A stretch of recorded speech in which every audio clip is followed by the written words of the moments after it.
better. Paimon just got a little fright because she's never seen a crazy place like this before. Who would have thought the best guide in all of Teyvat could end up so out of their depth? Yeah!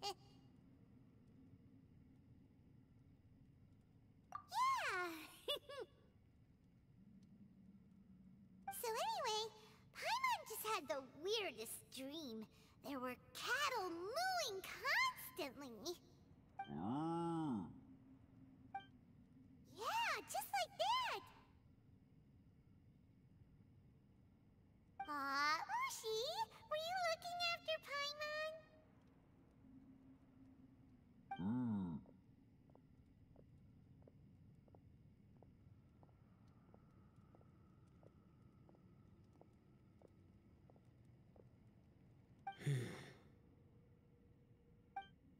Traveler, it looks like the Conqueror of Demons is awake.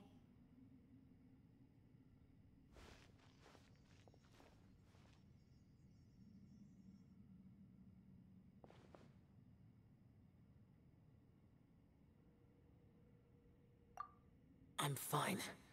Don't worry.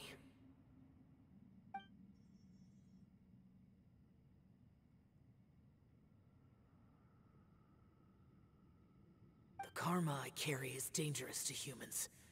Keep your distance. Well, I have Adepti blood in me, so I wouldn't worry too much. Even so. What happened while Paimon was sleeping? How did Xiao get here? With a little help, I was able to find my way here. Conqueror of Demons, could you tell us what happened before you joined us? No need to be so formal. Just call me Xiao. Oh, sure. It was a senseless battle. I came here looking for someone, but when I found them, they weren't anything like how I expected. Madame Ping says that you usually base yourself at Wangshu Inn to guard the main road through Dihua Marsh. It's unusual for you to go looking for someone yourself. Are they an Adeptus? I'm looking for a Yaksha called Bosacius.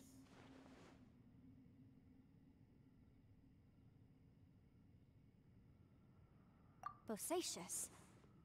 Is that one of the 5 Yakshas? Like you? I thought that you were the only one left. Aren't the other 4... gone from the world? You could say that. But Bosacius's body is the only one that was never found. Yakshas deal with God's remains all the time, and we become tainted by karma. Over time, it inevitably drives us to madness. The last time I saw Bosacius, it was the day he lost his mind. He left. No one knew where he went, and I never heard from him again. But Bosacius was the eldest of us. He once told us, as Yakshas we will experience countless wars. Whether we live or die, we must promise to take care of each other, and know each other's fate to the very end. Did he forget his promise because he lost his sanity? It's possible, but I did not. I am the sole survivor. So it is my duty to find out the fates of the others. What made you come to the chasm? Did you hear something about Bosacius being here? Did you know that 500 years ago, the beasts of Conria invaded the chasm? That war lasted a long time. It is said that in the midst of the battle, a brave Yaksha was seen putting up a heroic fight. But no one knew the Yaksha's name.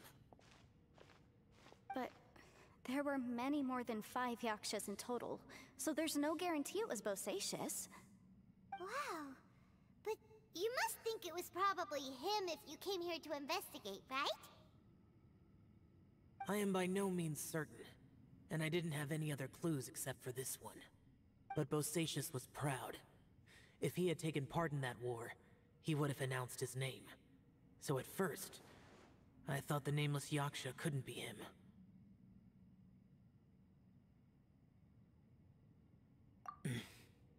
Wait, so it was Bosacius you were fighting with?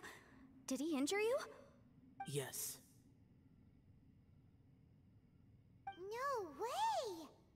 The invasion of monsters from Conria, the battle in the chasm, and Yelan's ancestor. I have a feeling that somehow these are all connected. Life is full of coincidences, but this is too much of a coincidence. Could this all be related to the fantastic compass mentioned in the will, too? What will? Oh, right. I came here because of a will. Maybe it's not something you've come across much before, but both mortals and adepti sometimes write out their final wishes so somebody else will carry them out after they've passed. It's known as a last will and testament. And this can be done at any time? Whoa, whoa! You wanna write a will? Now?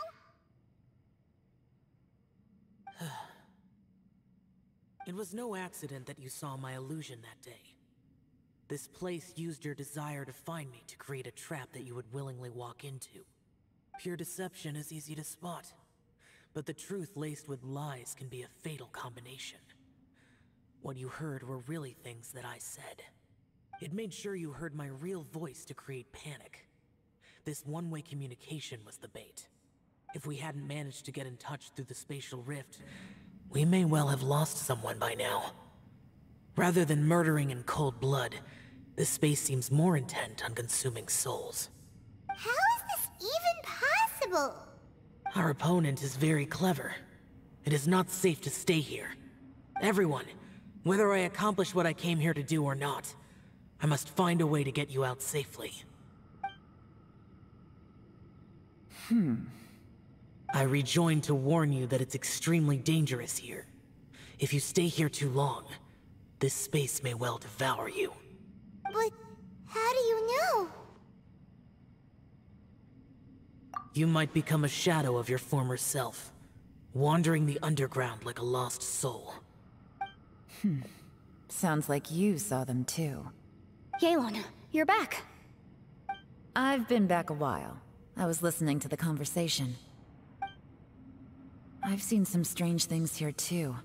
Objects that shouldn't be here. Strange figures appearing, then vanishing. I don't think any of it is real. So they're just illusions? At first I had the same thought, but it's not that simple. There may come a day when these illusions become real and attack you. From what you were saying a moment ago, it sounds like you know a way out of here. I can't say for sure. It's just a guess.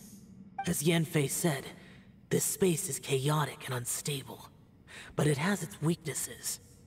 By attacking the point where both spaces connect, I was able to create a rift and move from one to the other. So, if I use all the energy I have, I may be able to tear a passage out of this chaotic space. Really? So powerful attacks can affect the space itself. I had wondered if that was a possibility. Whoa, whoa, whoa, whoa. But what do you mean by all the energy you have?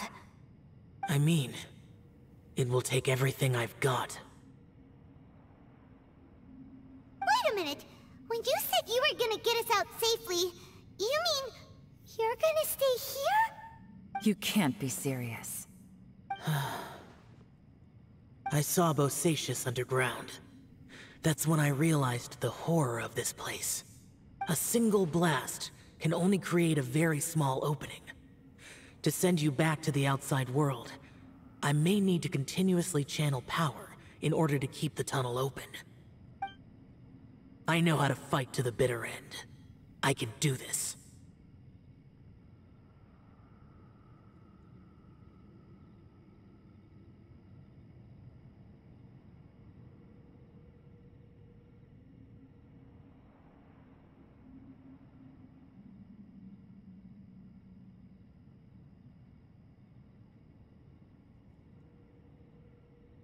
No. No way. Even if what you're saying is true, I can't agree to this. I'm not neither! It's not much of an escape plan if we gotta leave someone behind! It's only a good or bad plan if there are other options to compare it to. But that's not the situation we're in right now. I doubt you'd still be stuck here if anyone had a better idea. But can you be certain that your plan will work? I cannot. What is wrong with you?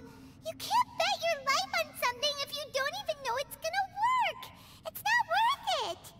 To conclude, I'm not agreeing to this plan. What if I told you, this is my last will? You? Ugh. That's your strategy, huh?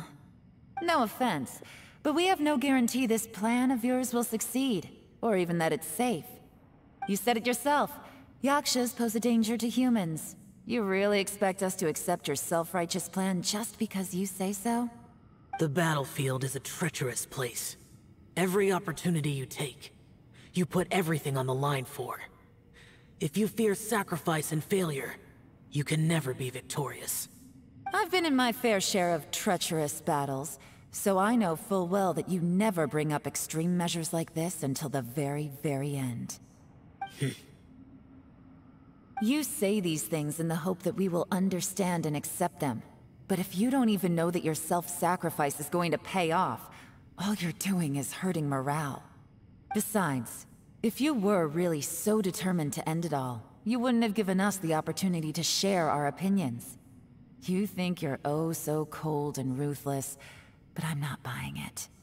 And anyway, losing one of us so the rest can escape? Some victory that is. Yelan, don't be so harsh. Point is, it's not time for drastic measures yet.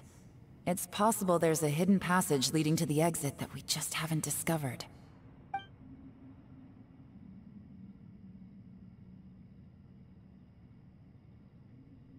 What if there isn't? Or if we don't find it? And in the end, I'm so weak that I don't have the strength left to sacrifice myself. What do you propose we do then? As things stand, there's no difference between sacrificing you and trying to find another way out, in terms of the likelihood of success. If we can't say that one strategy is better than the other, we certainly shouldn't be rushing into a risky course of action.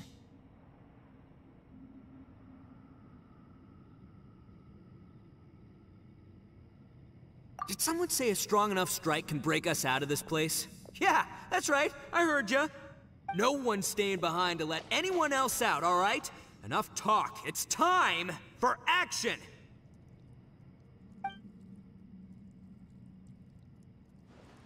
Come on, whatever you are! Let's see how long you manage to keep us trapped in here after I'm finished with you! Easy now. Have a taste of this!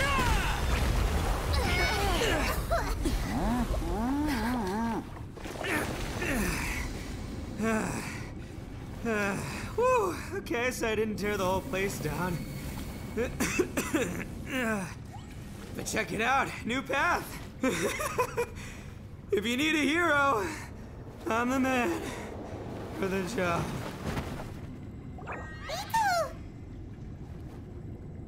Should have seen this coming.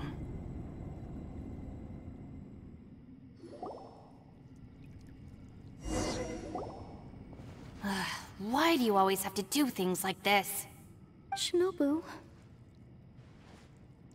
What happened to Ito? Did he pass out? The boss used up all his strength in one punch. Maybe that's the reason he managed to tear open a passage. Let me see if there's any way I can stabilize it. He did this because he heard us arguing, right? The thing with Boss is, he just can't stand conflict between teammates. Whenever we get into an argument in the Arataki gang, he always goes and does something shocking to calm everyone down. Today, he's done it again. He may not have known you for very long, but when he said he sees everyone as part of the same team, he truly means that. Another thing with Boss is, he hates it when other people sacrifice themselves, but he always seems to end up doing it himself. That said, there's a slight distinction to be made with him. When he does things like this, he doesn't really think he's sacrificing himself, because he genuinely believes that he's strong enough to defeat any obstacle he's facing. Giant ego alert! And wasn't he just doing the same thing Xiao suggested? So stupid. The boss is hardly open to persuasion. Besides, he always acts without thinking. There's no doubt that he really thought he was about to solve everything in one hit. It's not just him either. The other guys in the Arataki gang are more or less the same. That's why they need someone like me to clean up after them. I couldn't stop him if I tried, so I might as well just let him do his thing. Besides, often his harebrained intuition is surprisingly on point. We might punch our way out of here yet. Ito, please tell Paimon you're okay. I'm sorry. Don't be. You have nothing to apologize for. Both you and Yelan made some very good points. Still, if this was an Arataki gang issue and you were one of our members, I have to say I'd side with Yelan on this one. The boss definitely wasn't sacrificing himself. He firmly believed that we'd be able to find a way out through the passage he opened up, and he's certainly not expecting to be left behind. Everyone's important. We have to support each other if we're going to get out of here. Your survival is of huge importance to some people. No, to a whole lot of people. Aw, Shinobu. Everyone, let's all do our best to try and find a way out. There's still a chance. I'm sure we can escape. Leave the boss to me. Don't worry.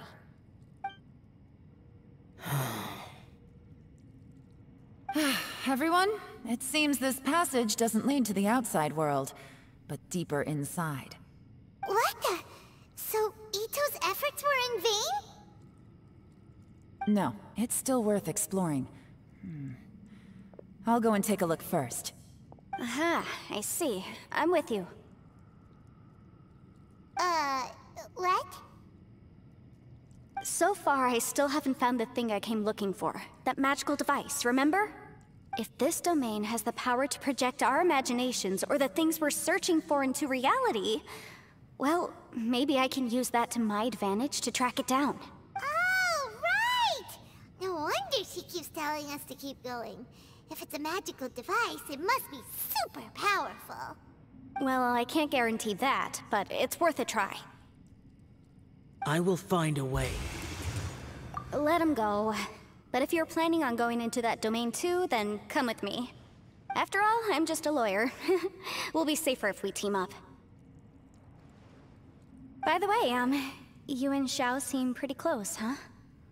Yelan got a bit worked up just now, so I just wanted to apologize on her behalf. I have to say though, if Yelan hadn't spoken out like she did, I'm not sure she would have gotten through to him. Also, self-sacrifice is something Yelan feels strongly about. She tried to stop whoever it was. From what I know, she's lost comrades in the line of duty before, and then was rescued herself. Maybe being a survivor is what makes her so against seeing other people sacrifice themselves. How can things ever be the same again, knowing that your life was saved when others weren't? In a way, salvation can also be a burden. If I were her, I'm not sure I would have done anything different. Oh, wait, 1 second. I'll be right there. Yeah!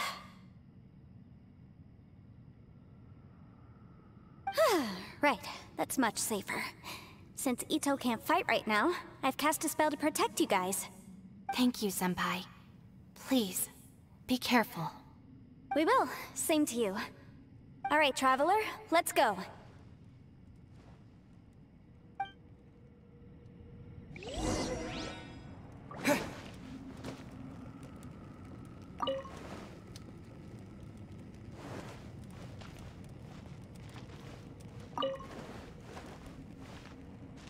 Don't worry. Ushi and I know how to take care of the boss. I think I can speak for both of us in saying it's not our first rodeo. Go on, get out of here. And be careful.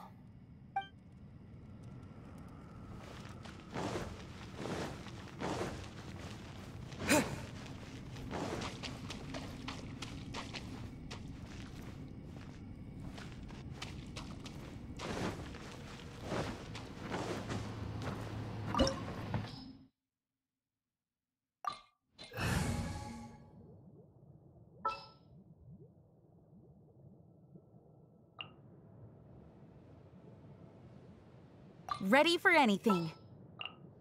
Stay close and you will live.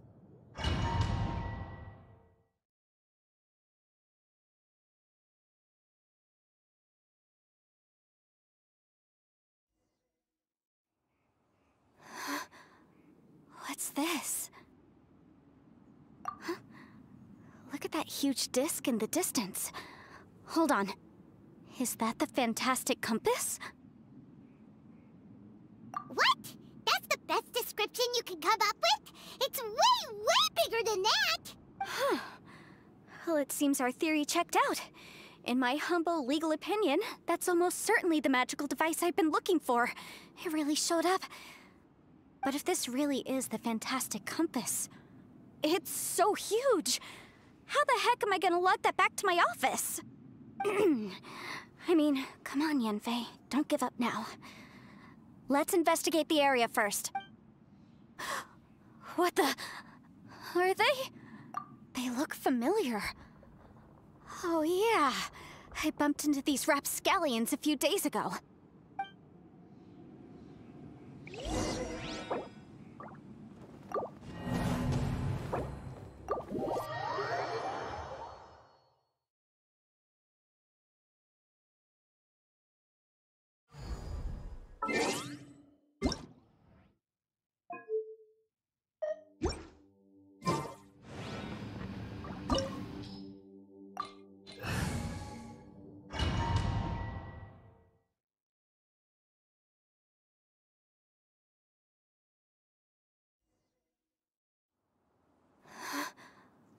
What's the... Huh?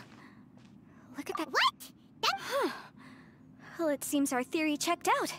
In my humble legal opinion, that's almost certainly the magical device I've been looking for. But if this really is the fantastic compass, it's so huge! How the heck...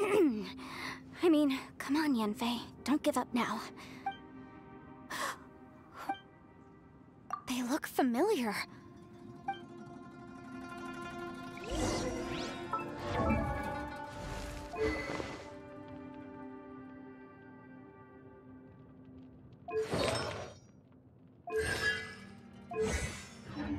Taste of my hammer.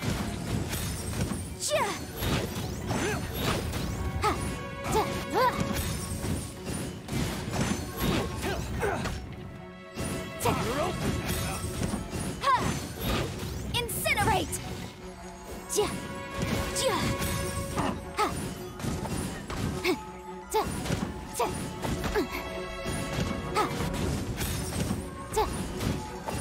There's a smaller disc here. Judging from the appearance and design...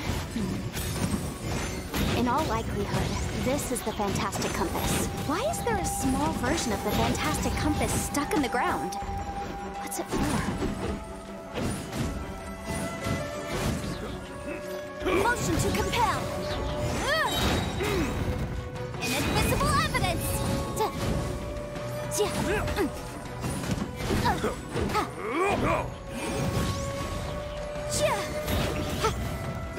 I wasn't done.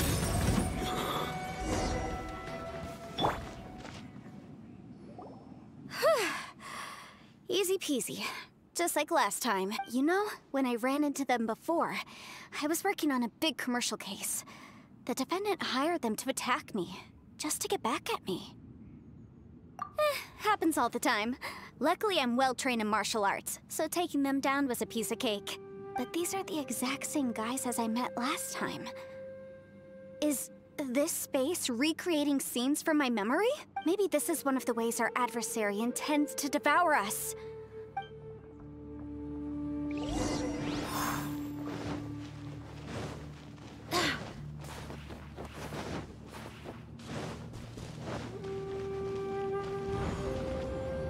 Whoa. Is this a tunnel? This is weird. It feels like it's connecting to another world. Or maybe another time.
A new entrance. Great!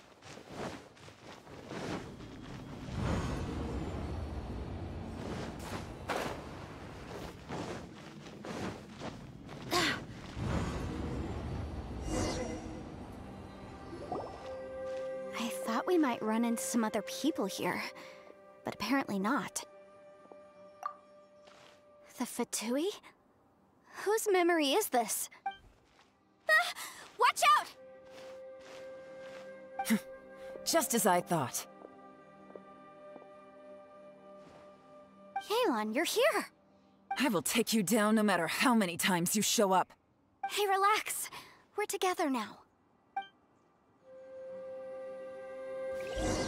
Frozen. Crisp. Flash. Quietly now. Let's move.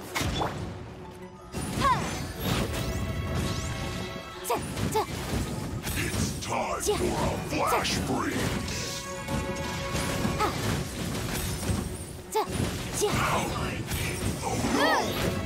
Incinerate! Roast and fry. Gotcha. Busted. You need to hurry up. This one's well done. An unfortunate fault. Quietly now.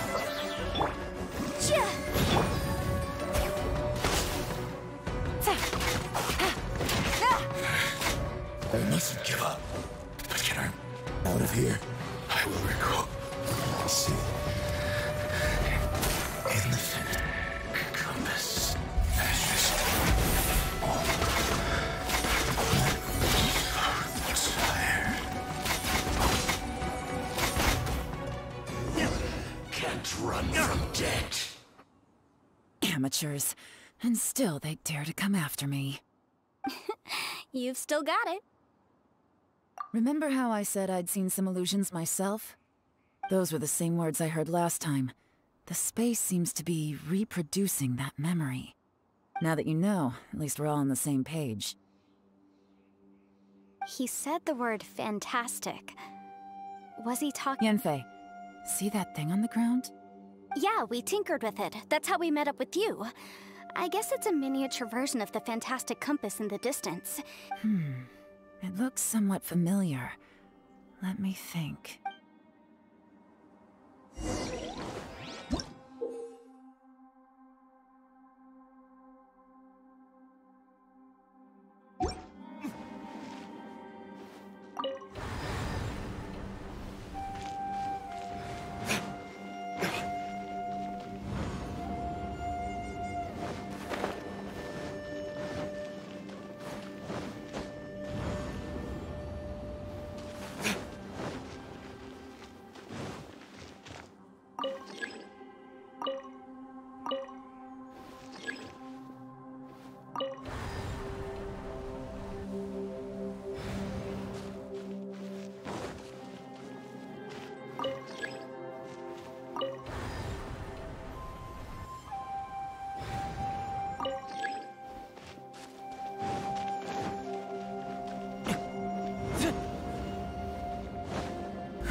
Another new space.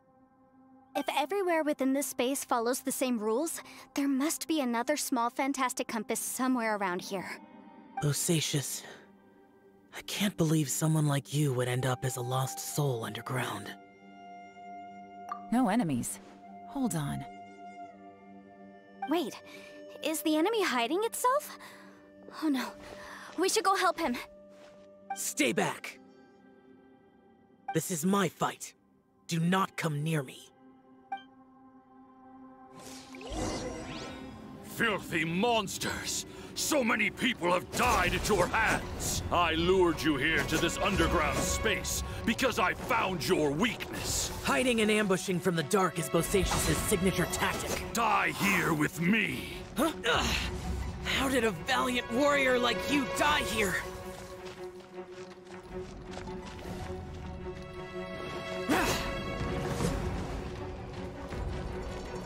Uh-oh. This is not going well for Xiao. No matter. I know how this ends.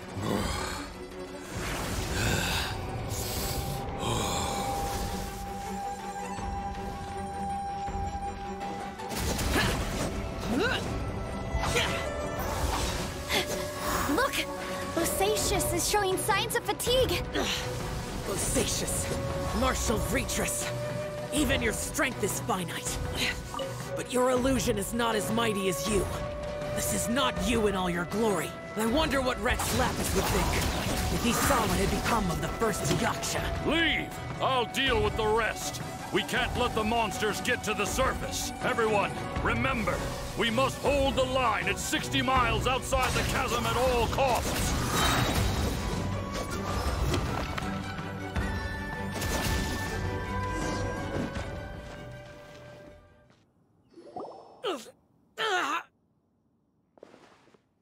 Enough! Phantom, be gone!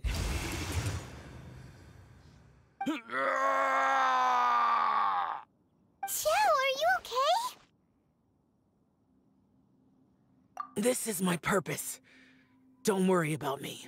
So your invisible opponent was the legendary Bosacious, Martial Retris? Yes. So excuse my stubbornness. Bosacius has been missing for centuries. This may have been the last time I will ever see him. He was saying something about holding the line at all costs. He fought here. The nameless Yaksha from the legends. It was him. But didn't you say he'd always announce his name? How could his name be lost to time? What happened? I don't know. Maybe he forgot who he was. Because the karma you spoke of drove him to madness? Bosacius had already gone mad before he disappeared. There was no way of knowing if his memories were intact. He still took part in the Battle of the Chasm despite having gone mad? We Yakshas are not a race that thrive in peacetime. It's likely that he was drawn by the scent of bloody war. Slaughter is what we do best. Maybe it's the only thing we know. This battle confirmed my suspicions. As we had speculated, this space reflects information from people's minds. In other words, despite going mad, Bosacius came here. The illusion we saw just now is the impression he left behind. This space recreated him as he was during the battle. The way he fought was so self-destructive. He couldn't possibly have survived. Bosacius's illusion said he'd discovered the monster's weakness and lured them underground. What kind of place could this be?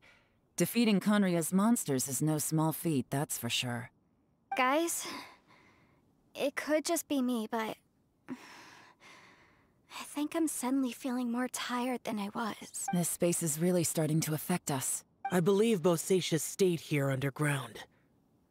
But now he is gone, and only his illusion remains. If we don't leave, we may meet the same fate. Time to move on. You fought well, Bosacius. Goodbye.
Looks like there's some information here. Shall we take a look? Okay, let's see.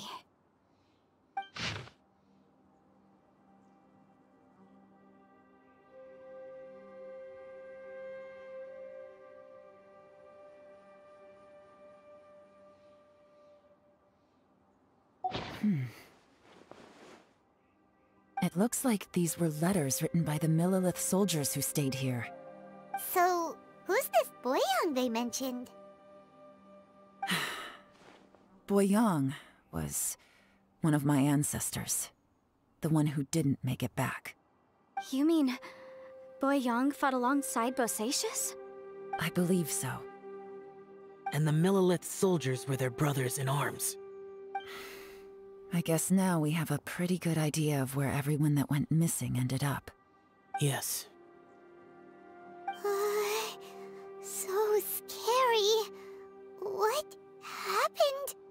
Come on, let's not stay here. I have a gut feeling that sooner or later we'll connect all the dots. And then, we'll finally know the truth. Still, who knows how this space is planning on revealing the answer to us.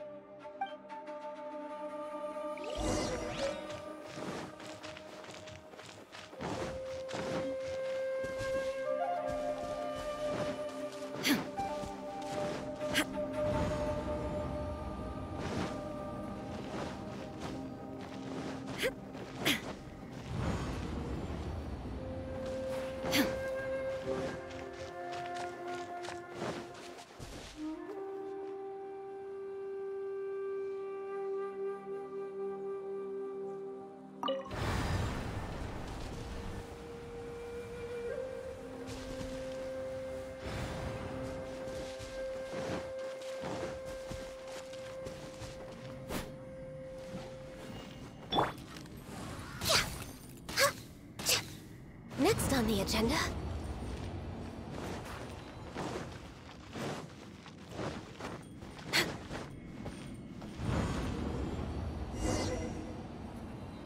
There's nothing here at all. What a creepy space. It has the feel of the Abyss. But where are the opponents?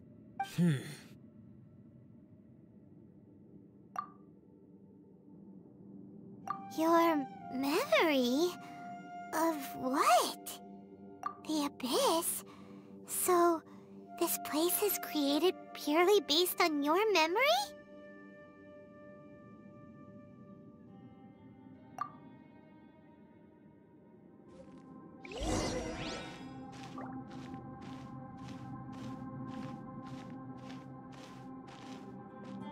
It's getting darker.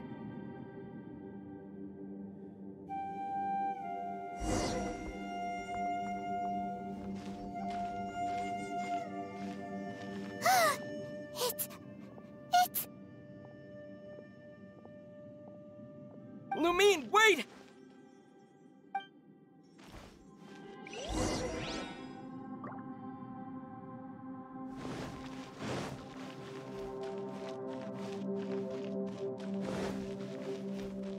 Huh?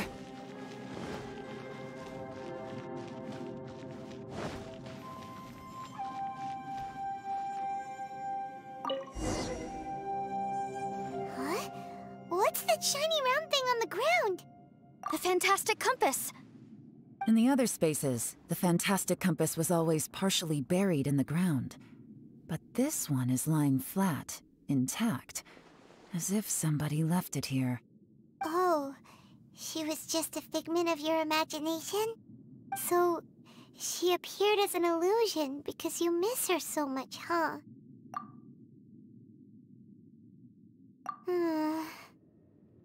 Yanfei, are you sure this is the fantastic compass you're looking for? I think so. There were no pictures in the will, but based on the description, it seems to check out. Yelan? What is it? From the design and build, this fantastic compass looks extremely similar to the catalysts used by my clan. I just need to do this, and... Someone's used this before. There may be a hidden message inside. Let's get out of here and find somewhere safer.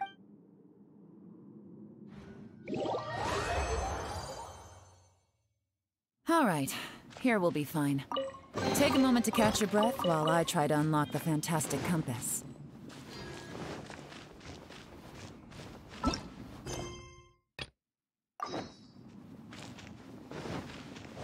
Bosacius was the leader of the 5 Yakshas under Rex Lapis's command.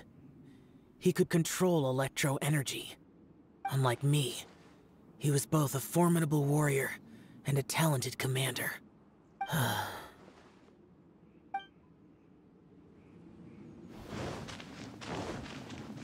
Now that I've found the fantastic compass, my work here is done. But if the Bosacius we saw was just an illusion, will we really be able to take anything we find here back to the outside world?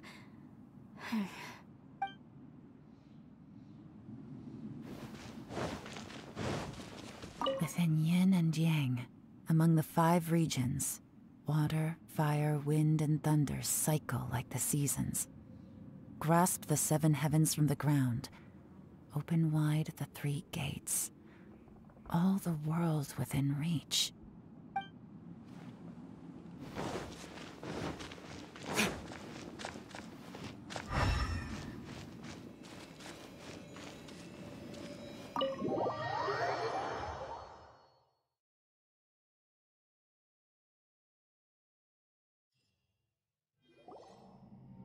Well, well.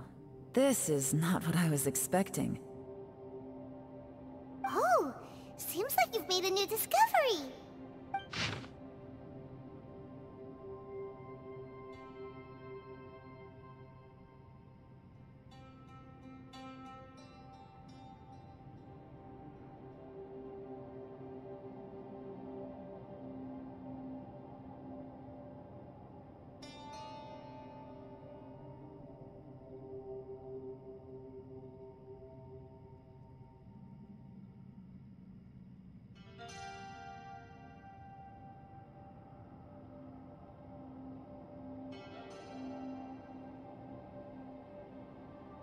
This information was left by a thaumaturge called Boyang, who, as you know, is the missing ancestor that I came here to investigate.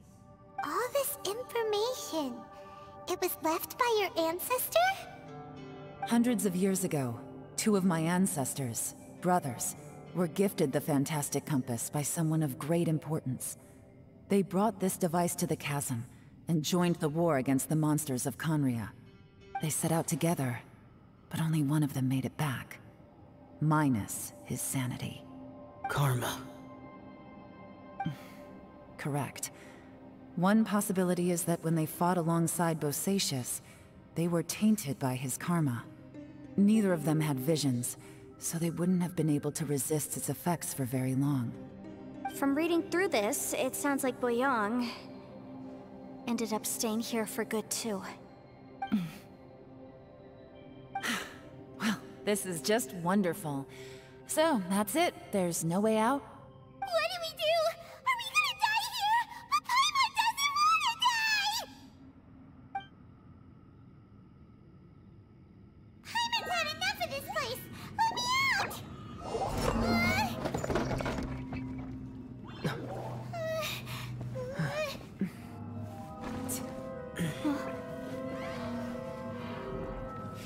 What was that? Huh?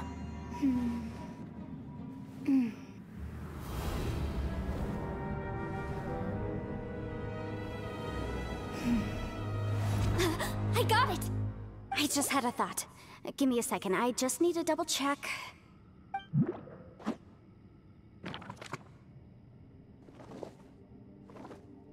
Uh-huh.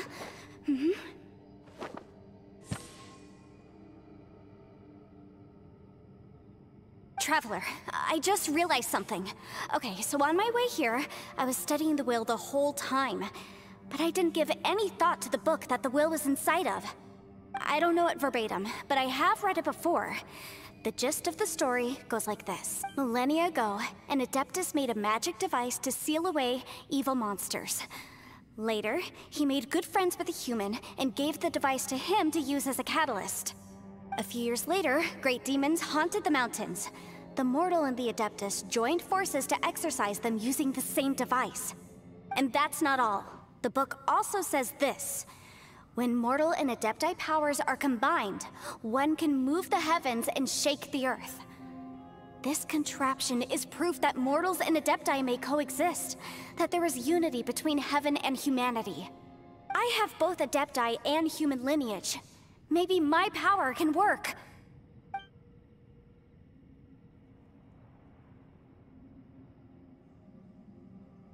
It worked! I mean, the effect only lasted an instant because I'm not strong enough, but still, we must be on the right track. And look! Something seems to have been activated inside the fantastic compass. By heaven's might and the gods of the 5 regions, Yaksha and mortal together take this contraption in hand. That's their voices from when they made the seal. Bosacius and my ancestor. They sealed off this space at the top together. I I see. It makes sense now.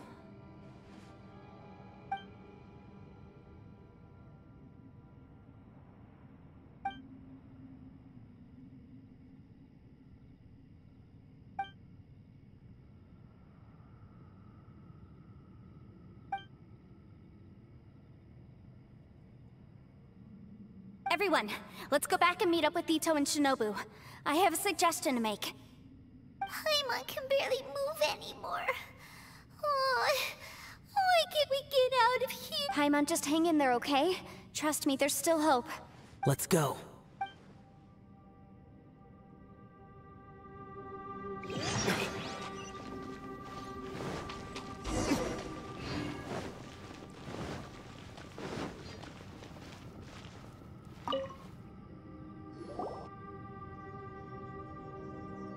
Shinobu, Ito, we're back! He must be exhausted, because he still hasn't woken up yet. But he's not in any serious danger, so what about you guys? You found something, didn't you? It's written on your faces. But whatever it is, it's bad news, isn't it? We found the fantastic compass. The previous owner left a message inside, and from the looks of it, there really is no way out of this space after all. It seems like the previous owner was stuck here forever too. Shoot! This isn't over yet. Listen to me. Just now, I tried channeling my power into the fantastic compass, and it responded. But all that did was activate the records from when the seal was created.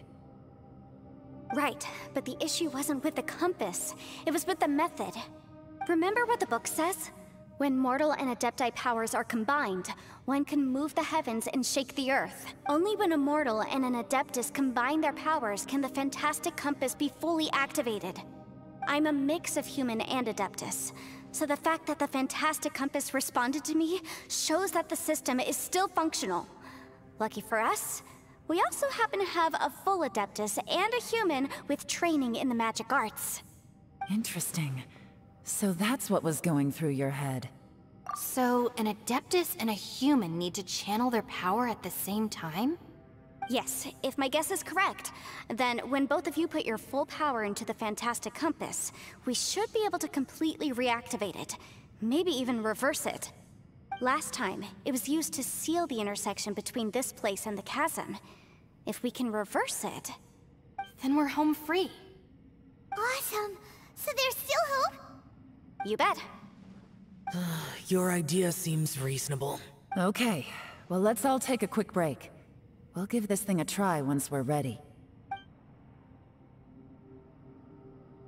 Oh boy, Paimon's so nervous. Yelan, Xiao, how are we looking?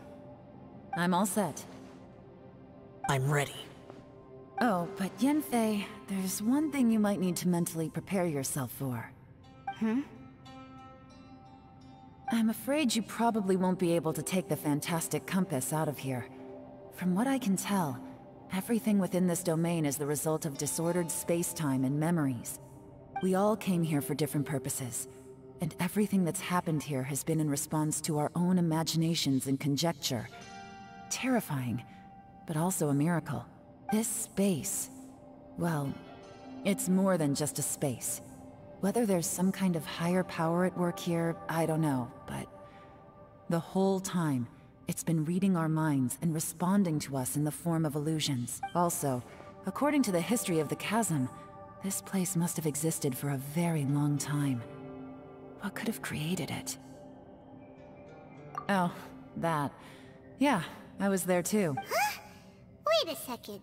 It was you that shot that arrow? Who else did you think it was? That snake is probably a remnant of Conrion's civilization, and crystals are highly effective against it. Maybe there was some sort of opposing reaction between those two forces? If so, I'm extremely sorry, everyone. It looks like I might be the one responsible for all of this. No! You're just trying to help us and solve the problem!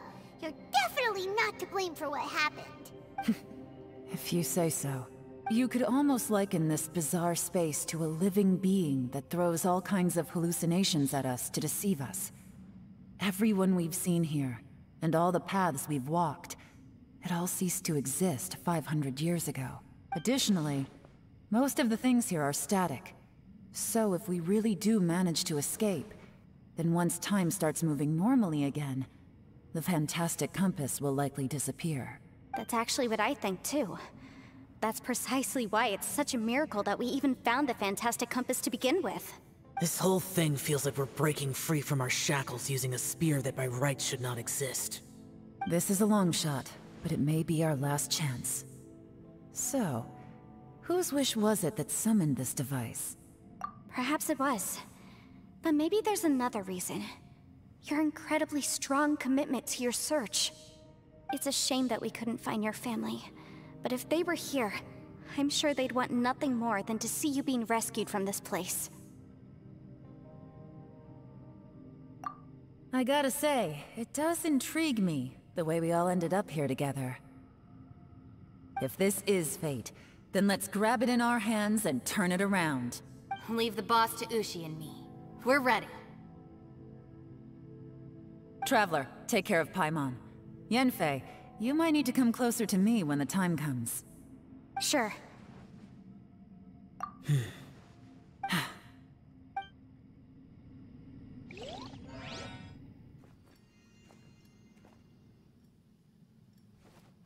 Stars align, bestow your light. Evil purged by thunder's might. Spirit curbed, pneuma surge. By dictum divine, heed these words. Do as I command! Aha! The fantastic compass is an amplifier. Maintain this energy level, and we may stand a chance. I will maintain the energy flow. Understood. Everyone, stand back.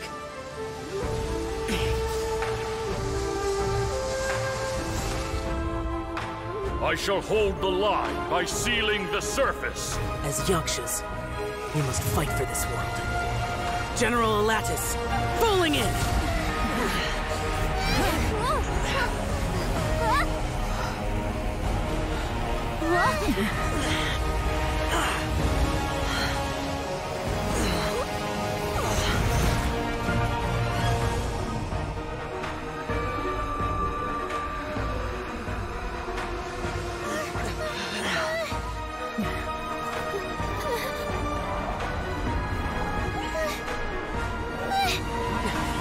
Watch out!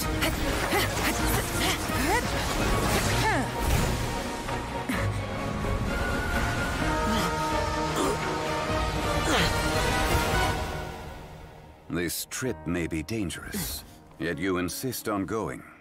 I have guarded this place for several hundred years. Only to seek the nameless Yaksha do I request your approval.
Can't keep this up. Your strength won't last.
That was close.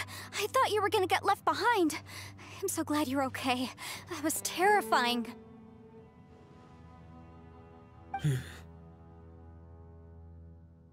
I know what you were thinking, but...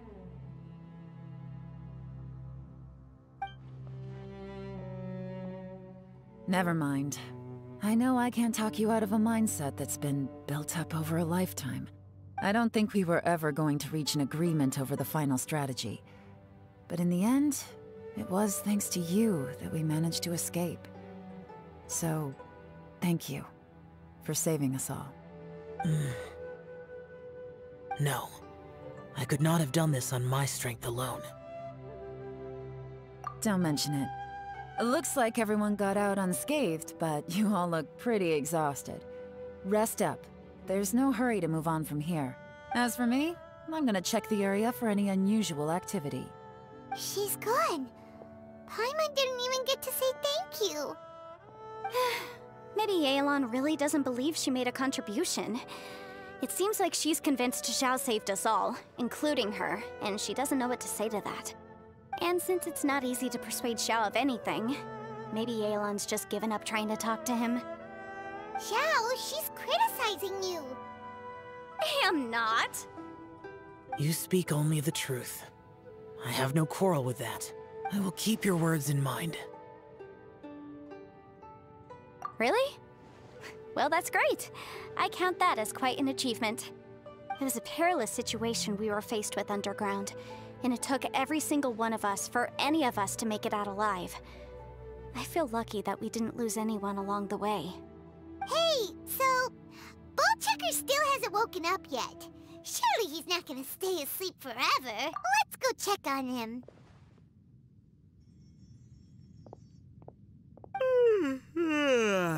I slept like a rock.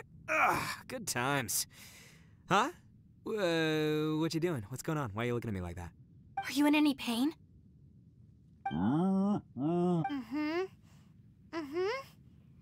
The head? What about it? Is there any brain damage from the impact? You need to tell us if you're not feeling well. You weren't that bright to begin with, so if we add brain damage to the equation... The heck are you guys talking about? I'm fine. I had an epic power nap, and now I feel like a million more. Huh. I feel like I'm forgetting something, though. Oh, yeah! Wait, weren't we underground? How did we get back up here? It's a long story. We'll fill you in later. Ito, we're indebted to you, Shinobu, and Ushi. We couldn't have escaped this predicament without your help. I'm the reason you all got caught up in this. Please accept my apologies, and let me find some way to compensate you for the trouble. Bah, crazy talk. You helped us first. Of course we're gonna return the favor. Hey, if it weren't for you, we'd still be in a Liyue jail cell right now. That's not quite correct. You'd be in jail, not me. Good point. Well, okay then. How about this? To celebrate our newfound friendships, how about you let me take you to Liyue Harbor for some sightseeing and a proper meal? I like the sound of that. Now that you mention it, whew, I am famished. Oh, I can barely walk here. I'm hungry too, Senpai. Why don't we head straight over? Paimon too! Paimon wants to come too! Huh? All right, well, I promise I'll take good care of your friends from Inazuma. Take it easy, okay? What we just went through was a lot. Oh, wait. Yelan left already. I was gonna treat her to some tea. But I'll take this to mean we're square.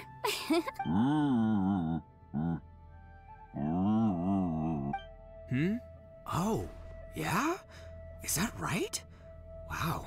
Okay, I'll let him know.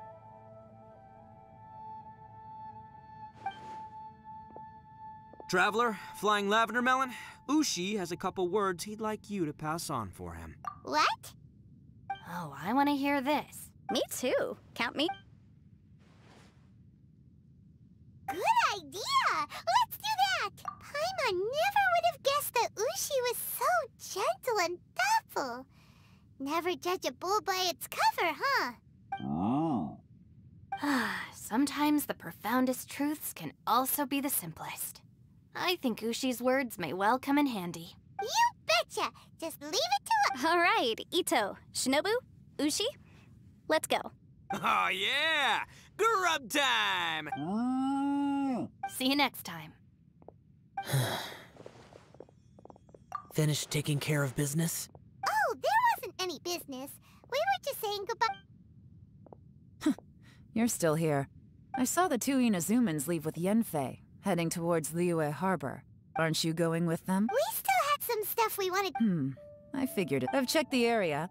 Nothing strikes me as out of the ordinary. Looks like this chapter has come to a close. Now, I just need to take care of the confidentiality issues. Let's hope our friends from overseas can keep their mouths shut. For their own sakes. We got it! We got it! We'll make sure they don't say anything. Please don't hurt them. Oh. You figured me out, huh?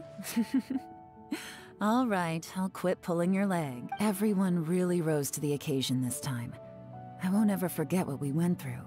Where could that strange space have come from? And how has it existed down there undetected for so many years? I have to investigate this further. I have a feeling that whatever lies behind all this runs deep. Maybe so deep that no one can be allowed to know. Also, I think someone helped us out at the last minute. They did a good deed, of course, but somehow I couldn't tell anything about them. It must have been someone of great importance. Anyway, these questions will have to wait for another time. I have some follow-up work to do and reports to make. So it's back to Liyue Harbor for me. See you when I see you. Bye, Yelan! You knew I was waiting for you? Really? There's somewhere I want to go. If you have the time, you can— Where is it? A place that has to do with the Yakshas.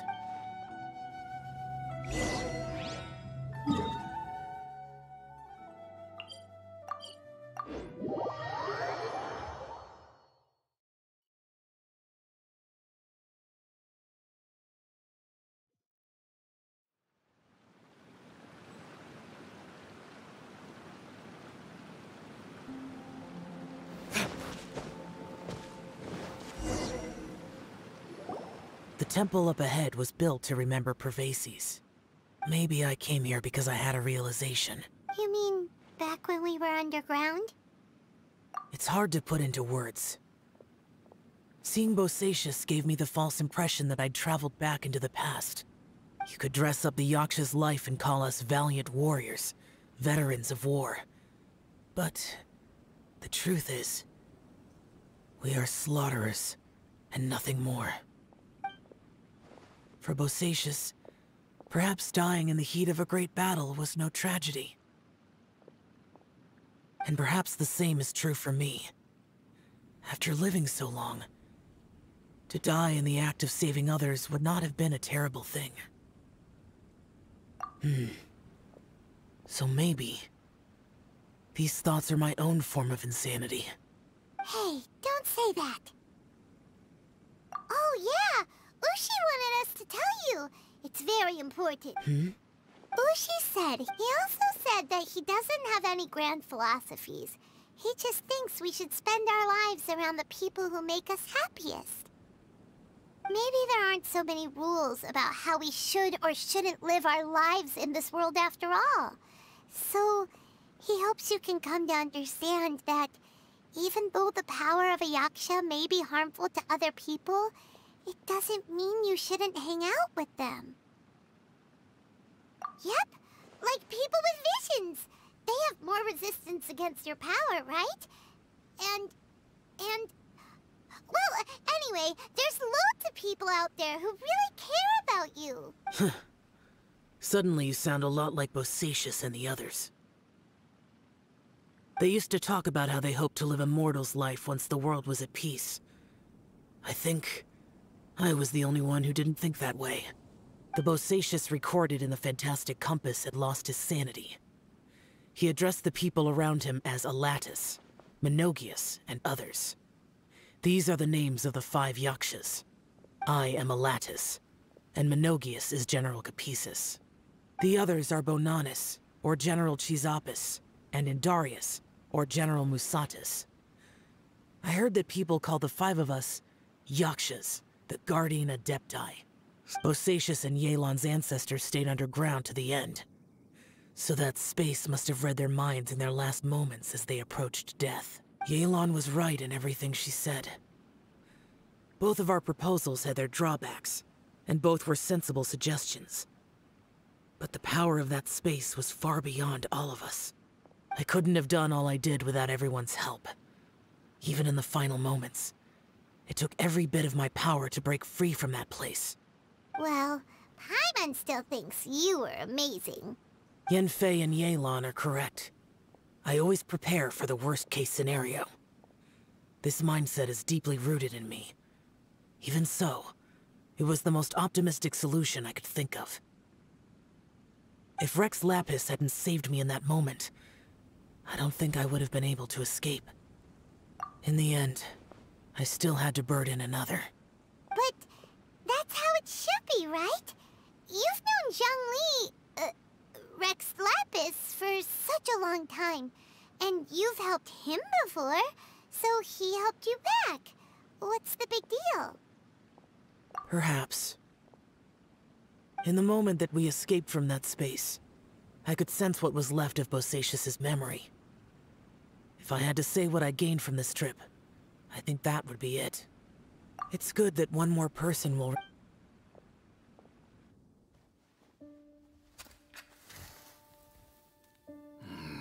Menogias, where have you been? Brother Yaksha, you're confused again. I've told you countless times, I am Boyoung, a thaumaturge who fought with you in the chasm. Boyoung? Boyoung? You are Boyoung, but who am I? Believe me, I want to know as much as you do. Here we are, the two who agreed to stay here together, and I can't even call you by your name. It's a shame. Stay here? No. No, you have to leave. Nonsense, Brother Yaksha. We're down here for good now. Don't you remember? It's too late to have regrets. The seal can't be broken. The seal. Ah, yes. I'm a Yaksha who came here to fight. Brother, are you okay? Look at the state of me. I don't think I've got long now. We're the only two left. Don't go dying on me. You know, today I saw my family down here. Clear as day. What do you think? Am I losing my mind now too? Boyoung, do you want to go home? I made my decision to leave Zhongzhou up on the surface. I obviously... Of course I want to go home. I must have family too. You mean brothers and sisters? I'm sure you do. Brothers and sisters. Yes, but who am I? And where is my family? Brother! What's wrong? Hang in there. It's just you and me, don't die before me. Alatus, is that you? Who's Alatus? Your memory's going again. I'm sorry. You all have to see me in this state. Brother! Look, there's someone over there. Who are they? They're my... I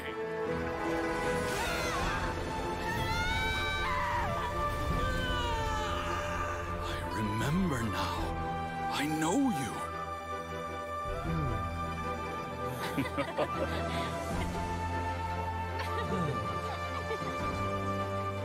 My brothers and sisters have come for me, Boyoung.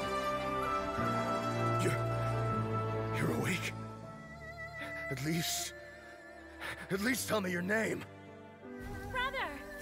Brother Bosacius. Hey, Bosacius. Bosacius. I am Bosacius, and my destiny is to make the ultimate sacrifice.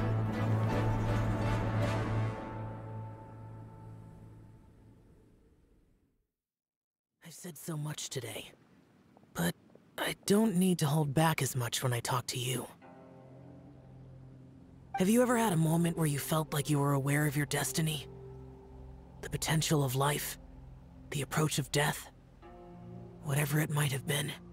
By now, I have accepted that destiny is the one disaster that the Yaksha know most keenly of all. We are destined to misery. And yet, we have no fear. Xiao. It matters not. Rex Lapis had said that you are a witness. It is right that the events of the world are relayed to you. Bonanis, Menogias, and Indarius all perished, and only Bosacius's fate was unknown. This has always stung my heart like a thorn. That is why I went to the chasm, despite being fully aware of the danger. Now that I know what happened in the chasm back then, I can finally put this matter to rest. Before we left that place, I picked up a stone. I thought if I could take it out with me, I would place it in the temple to Pervases in memory of Bosacius. Unfortunately, the stone did not survive. Pervases died in the Archon War thousands of years ago. He was younger than us, and Bosacius was very sad when he passed. Too many Yakshas have become casualties of battle. We are like a flock of birds, scattered to the four corners of the world. And in the end, as Bonanis said, it's rare for a Yaksha to find repose for their soul. Bosacius, Boyang, and all those soldiers. Heroes. I like that word. Maybe the world will never be free of disaster. But there is good in the world, too. Even the darkest hearts have room for those they cherish. I accept your advice. From this day on, heroes will always look out for each other.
Need to collect more.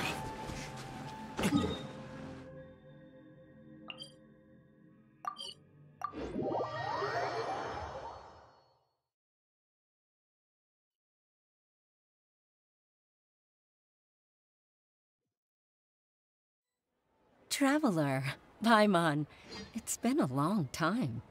Oh, hey, Hoishin. Long time no see. Fancy meeting you here. How's work these days? Thanks to the help of people like you and colleagues like Ganyu, better all the time. But I've been feeling distracted at work lately. I just feel constantly agitated. It's a long story. But my father, he's thinking of stepping down from the Tianshu position due to health issues. Huh? What's wrong with Uncle Tian? Nothing specifically. He's not unwell. He says he's just increasingly low on energy these days. He's always said, old age comes for us all in the end. Still, I just can't help but feel a little emotional watching it happen to him. Anyway, my father's currently on the second floor of Yangsheng Tea House. Why don't you come pay him a visit with me? He seems very fond of you, too. I'm sure chatting with you will make him very happy. Sure, let's go.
Just what will we come across this?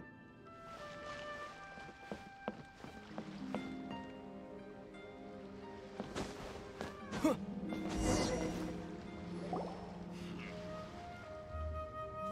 Tien, we're here to chat with you. Oh?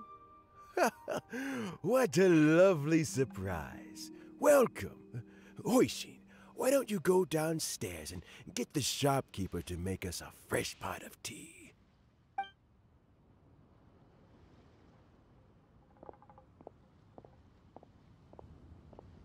I heard that you've been traveling all over the place recently. I would very much like to hear your adventure stories. Hoishin told you, didn't she? Don't worry. I'm quite all right. It's just the years gradually catching up with me. As I grow older, I'm starting to find that with many things, though the mind is willing, the flesh is weak. Especially recently, I've noticed a rather drastic drop in my energy levels. I am still very much in good standing as the Tianshu today. Nevertheless, I wish to pass on the position before my mental acuity begins to decline beyond redemption. How difficult is it to transfer the Tianshu position? Oh, well, you see, the Tianshu is a rather unique position among the Liyue Qixing. Historically speaking, the Tianshu rarely appears in public. We stay behind the scenes, planning and giving advice, so a public selection process would not be suitable. We also want to keep any prospective Tianshu candidates free from influence by outside forces, so we tend to be as discreet as possible in their assessment and appointment. For these reasons, the incumbent Tianshu typically recommends their candidate of choice, and this is then approved by the other Qixing members. So in other words, you pick someone, and then Lady Keqing, Lady Ningguang, and the other Qixing appoint them? Correct. Unfortunately, due to my health, I won't be able to assess every candidate myself. Not to despair, however, because I found someone exceptionally capable to act on my behalf as assessment officer. In fact, I believe you recently became acquainted with her yourself. Oh? Who is it? I'm heartbroken. I thought it might take you a little longer than this to forget all about me. It's Yelan! Jackpot. Uncle Tien here asked me to assess 3 candidates for him. Fancy joining me? You'll be among the first to get to know the next Tianshu. Might be a good opportunity for you. What do you think? Makes sense. After all, whoever the next Tianshu is, it doesn't really make any difference to us. Still, Paimon's really curious to see which candidates Uncle Tien picked, so let's go take a look. All right then. Though, I gotta say, Uncle Tien, you say you're into behind-the-scenes planning? My work's of the covert variety, too. Don't you think I might make a good Tianshu? Huh? Yelan, you want to be the next Tianshu? I'm not opposed to the idea, but I suspect Ningguang wouldn't let you go very easily after how long you've been working together. So, how about this? If your investigation reveals that none of the other candidates are qualified for the position, I'll recommend you for the job. Deal. Well, you guys take your time. Everything's all set for the assessments to go ahead. Meet me on the first floor when you're ready. Until then, have a pleasant conversation. Oh, and no need to pay for your tea. As the new owner of this fine establishment, this runs on the house.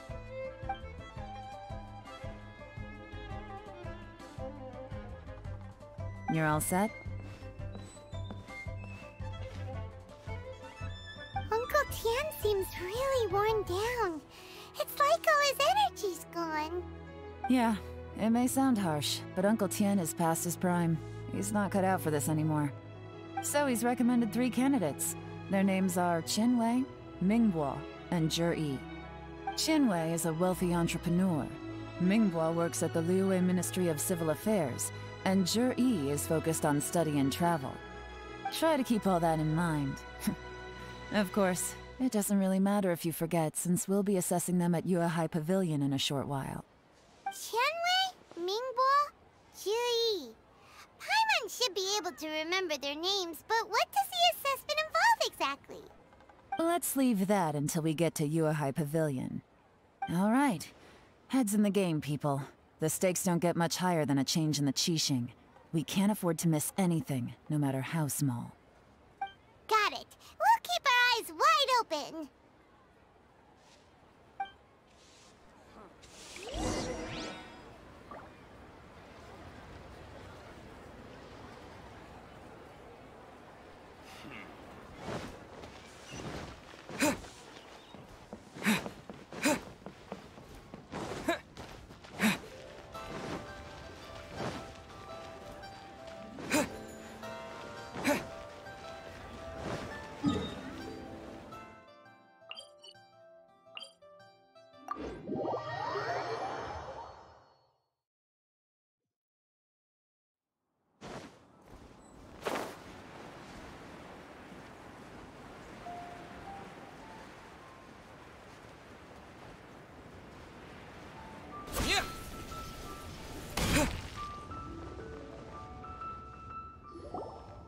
My legs are getting sore.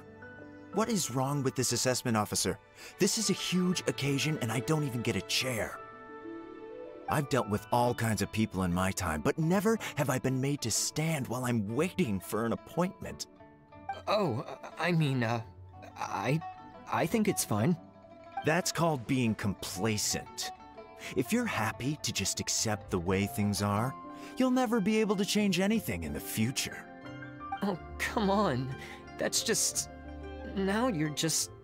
being unreasonable. All right, you two.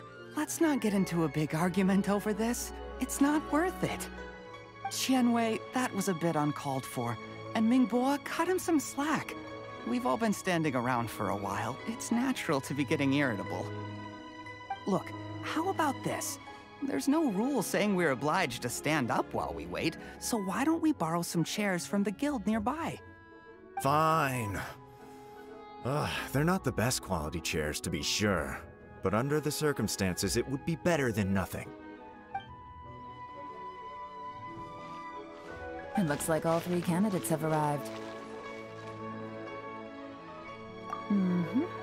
We'll meet them formally soon. Before that, let me run you through the assessment process. I've split it into 2 stages: current affairs and planning, and face-to-face interview. In the first stage, candidates are required to submit a manifesto for Liyue's development. In the second stage, we will ask them some questions in person. Writing a manifesto takes time, so I informed them of this requirement in advance. These are the reports they submitted. Wow! One of them is really thick! It's also worth mentioning a stipulation I gave them. Whoever is appointed as the new Tianshu will be expected to implement their plan as put forward in their manifesto. Failing the occurrence of some cataclysmic event, they will not be permitted to change their plan. Therefore, these 3 piles of documents in front of us represent where each candidate stands on key policy issues. There's still some time. Have a skim through, get a first impression of what each person's proposing. I'll be waiting off to the side. Just let me know when you're done.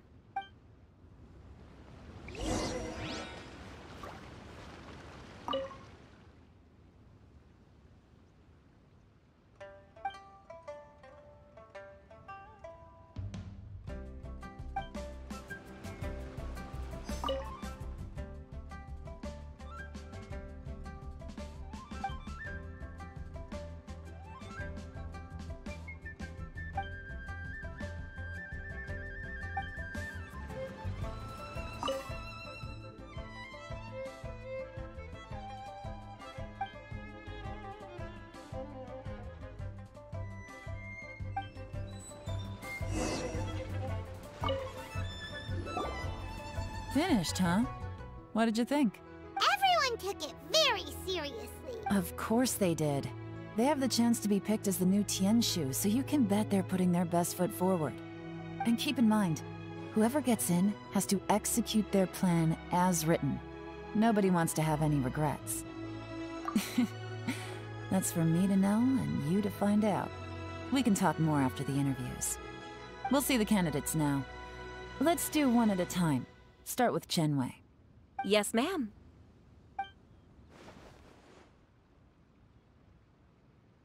Oh? So you two are the assessment officers, are you? I had assumed that given the great import of this situation, Lady Ningguang would perhaps be assessing us in person. I certainly hadn't imagined I'd be seeing two entirely unfamiliar faces. I trust you've read through my manifesto? I'd be more than happy to clarify any details you found difficult to grasp. It was written with an expert audience in mind, after all. Mind your tone, mister! Relax. It wasn't intended as a personal slight against anyone in particular. I was simply stating a fact. Cloud Retainer? You know this Adeptus? Oh, yes, I remember now. You must be the traveler that people are constantly talking about. With your sterling reputation, you must have a respectable level of erudition. Perhaps you will be able to understand the concepts I have put forward. Although I shouldn't get my hopes up. Oh, is it my turn? Yes. Please, introduce yourself. I'm, Mingbo. I work in the Ministry of Civil Affairs. I've worked there for, 9 years, 5 months, and 3 days. In that time, I've handled, 2,347 cases. I have 12 active cases at the moment. They should be concluded in, 16 days? My current work is related to urban planning, and I'm also responsible for, auditing the accounts. To be more precise, there are 3 parts to the accounts, namely... Is it just Paimon, or is he not very good at public speaking? You know what? Let's leave the self-introduction there and move on to some questions.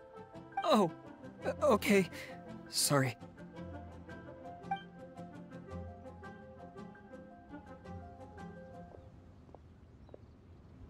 Hello. Not gonna lie, I'm feeling a little nervous. What would you like to know? You're here to assess me, so ask away and I'll answer your questions to the best of my ability. Your manifesto is very wide in its scope, but you don't seem to be personally involved in many of the specific fields. How can you be sure that you have the ability to put your plan into action? Very fair question. I completely understand where you're coming from. But I'm confident in my plan. I've visited many different places, talked to lots of people with far more expertise than myself, and my manifesto is the conclusion of these efforts. Of course, 2 different problems can be interconnected in very complicated ways, and you might reach 2 very contradictory conclusions depending on which one you're focusing on. What I've tried to do is strike a balance. In other words, present an optimal solution to all the problems as a whole. How do you plan to determine whether you are right or wrong about your proposed solution being the optimal one? A great question. Well, I'd start by having my colleagues and the secretaries of the Yuehai Pavilion evaluate any proposals before implementation. Post-implementation, it would all come down to the results. If it turned out that my judgment was to blame for poor results, I would take responsibility. Nice answer. All right, next question. He seems like a great guy. Everything he said was thoughtful and logical, and he was just a pleasure to listen to. Here's my take on what we just learned. As you saw, Chenwei is highly knowledgeable.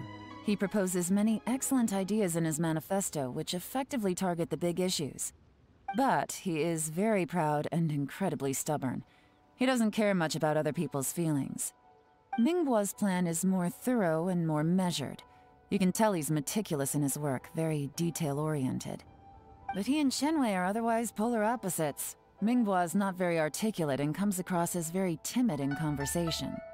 Perfect summary! Paimon couldn't agree more! You're good at this, Yelan. Last but not least, Jur-E. His manifesto is full of pertinent details, his methodology is sound, and his proposals cover a broad range of fields, which is quite a rare feat. The depth he goes into in each and every area means it can only be a product of painstaking work.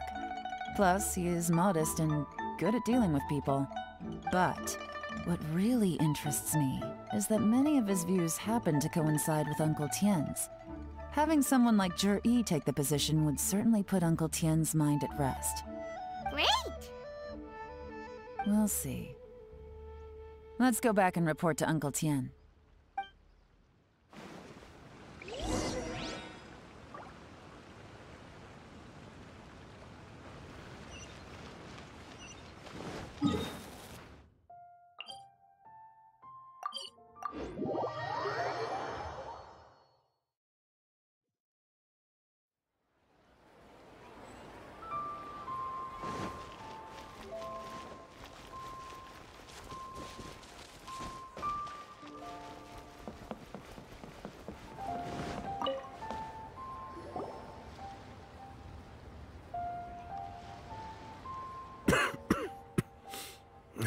I see. Then it... All right. Then let me ask this. The ideas in Jur-E's manifesto are very similar to your own. Is there any particular reason behind this? Oh, I didn't want to say anything when I gave you the list of candidates, for fear of affecting your judgment. But I can tell you now. Those 3 candidates have all studied under me in the past. It's only natural that they share some similarities with me. But Xin Wei went on to focus on his business, and Ming Bo has always been occupied with his work at the Ministry of Civil Affairs. Of all of them, Jur-E was with me for the longest duration. Whoa! So how did you get to know them all, Uncle Tien? Chen Wei was referred to me by an old friend. Ming Bo came to my attention in the course of my work, and as for Jur-E, that was pure happen. We first met while fishing. Gradually, as we got to know each other, we started discussing all sorts of topics. Jur-E came from a poor family, and his parents died when he was very young. But he was a gifted student and a fast learner. He reminded me of a younger version of myself, so I started out giving him a few words of advice when we were out fishing and noticed how quickly he caught on. Quite. And now, all of a sudden, he's grown into a mature young man. It's a joy to see, but it also gets one thinking. The young are growing up, and I am growing old. How time flies. No one can escape the cycle of life. I don't know, Uncle Tien. You still seem in pretty good shape to me. You might have another few years of work left in you, don't you think? Oh, you. There's really no need to console me. Having less energy than I used to isn't such a bad thing. It just means I finally have a good reason to retire and spend my days doing what old men like me should be doing. Going fishing whenever I feel like it. Sounds like you sure love fishing, Uncle Tien. Ooh, there's nothing quite like fishing to pass the time. Ooh, and freshly caught fish, they make the most beautiful fish soup with barely any preparation required. Fresh fish soup. Sounds tasty. Doesn't it? Also, some time ago, Jur-E purchased a very special recipe from an old fisherman. When we've been fishing recently, Jur-E always brings some extra ingredients he prepared in advance. The addition of these makes the soup taste even more wonderful. That flavor makes for a fond memory. But at my age, who knows how many more chances I have left to taste it again.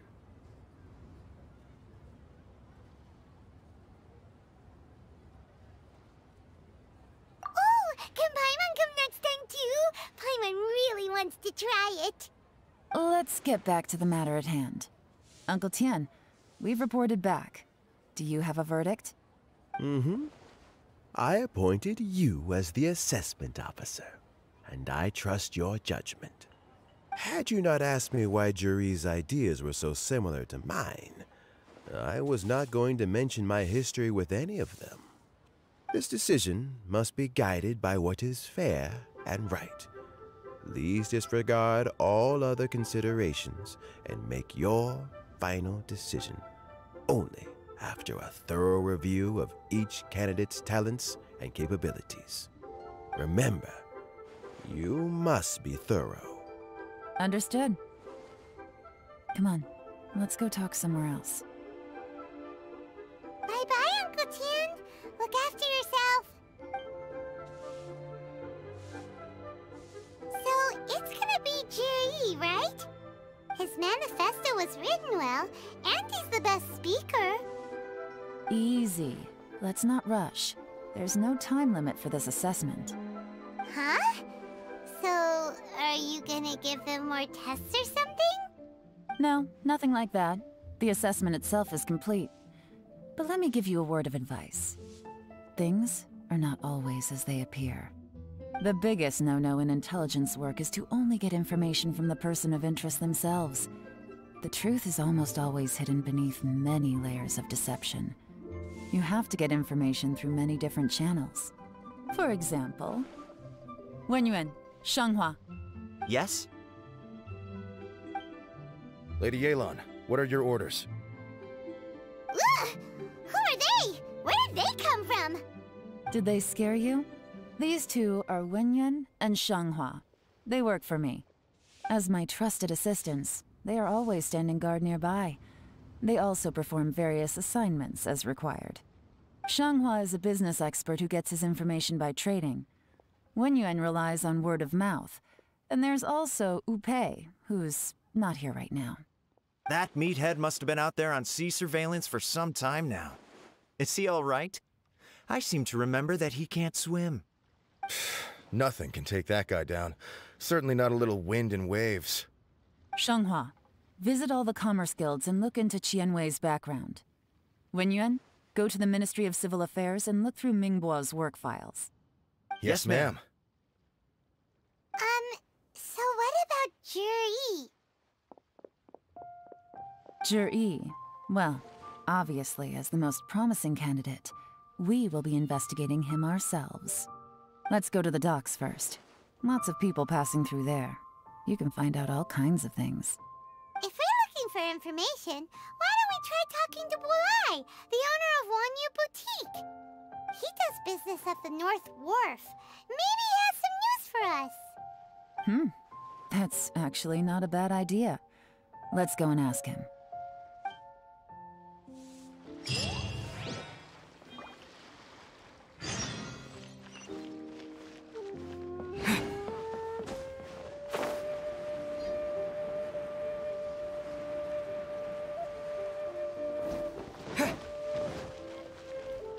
Huh? What's Bulai doing here today?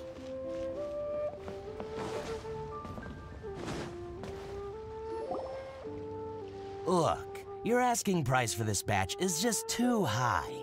I can't buy in at this price. How am I supposed to turn a profit? Come on, hear me out.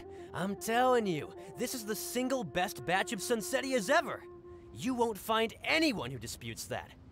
I accidentally dropped one into a well, and even the water turned sweet. Even so... All right. I'll let you in on a little secret. The boss of Second Life also wants to buy from me, but I haven't responded yet. If you won't take him, I'll just have to partner with them instead, and neither of us wants that.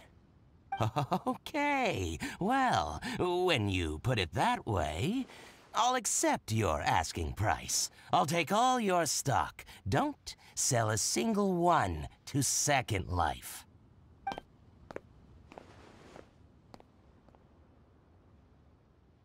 Oh, what are you doing here? And to be clear, these Sunsettias are mine. I got to them first. Don't get any ideas. Actually, we want to ask you about a guy called Juri.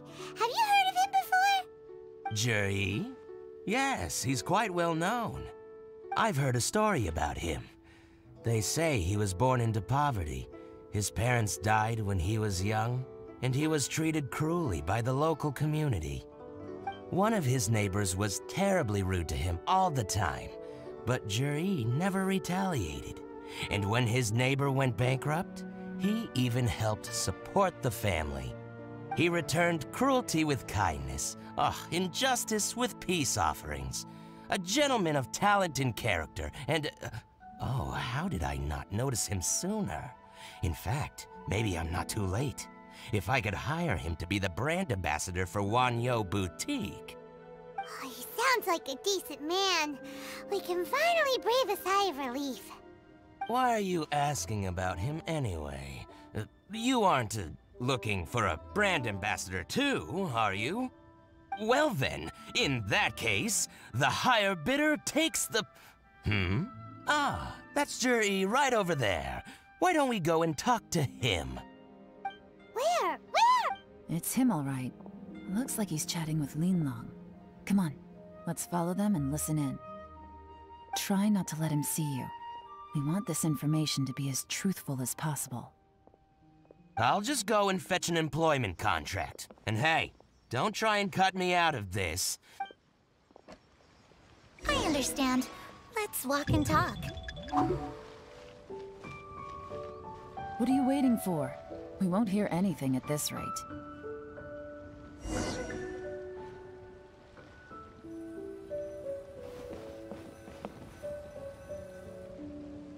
Try not to let him see you.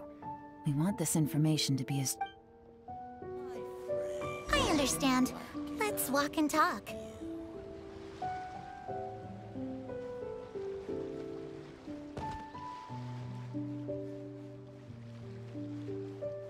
So, you were looking to buy a wineware... What's the hurry? Don't get too close, or he'll see you.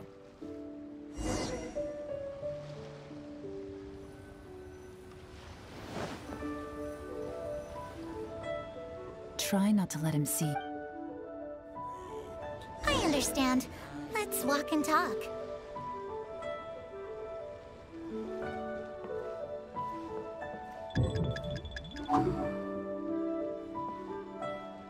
So, you were looking to buy a wineware set?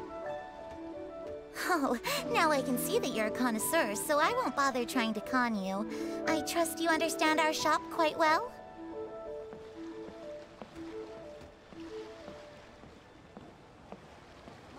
The truth is, an old friend of mine, who likes to have a drink now and then. He fancies himself as a man of culture, but doesn't care for needless extravagance. So I thought I might buy him a set of high-quality fakes. How very thoughtful of you. Leave it to me, then. Come and collect it at Shigu Antiques whenever is convenient.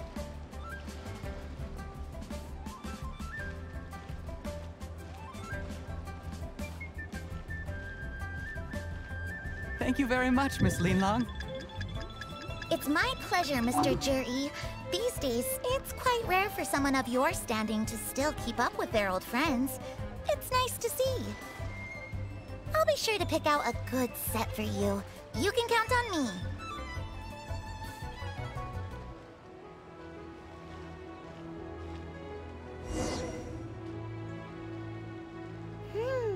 Juri seems to get along really well with everyone. Are you satisfied now, Yelan? Seems like everyone thinks Juri's a great guy. We shouldn't jump to conclusions just yet. Let's go check out the wharf where he usually goes fishing. Wait, you're not just trying to dig up some dirt on Juri because you want to be Tianshu yourself. Maybe I am. Maybe I'm not. But hey, if I do become Tianshu, I'll look out for you guys. You'll be able to try all the finest food for free. How does that sound? We will? Well, come on! Off to the South Wharf we go!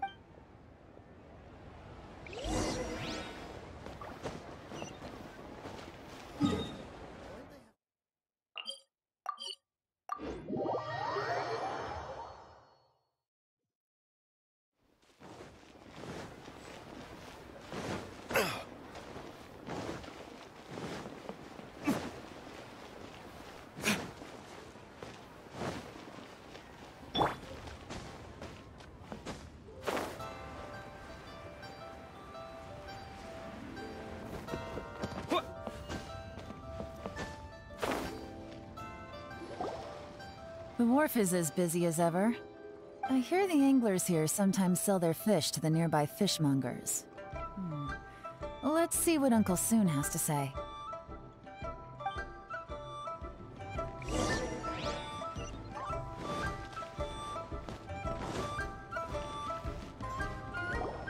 Welcome. What would you like to buy today?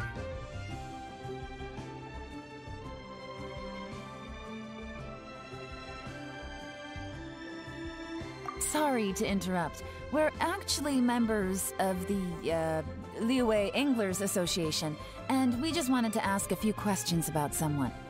We've heard about this young man called Zhi, who's supposed to be a fantastic fisherman. Just wondering if you happen to have heard of him? Whoa! Yeon made up a whole fake identity without batting an eyelid! Ah, yes, Zhi. He's been making quite a name for himself recently. I've got some friends who travel all over the place, and they tell me everywhere they go they meet someone who's heard of him.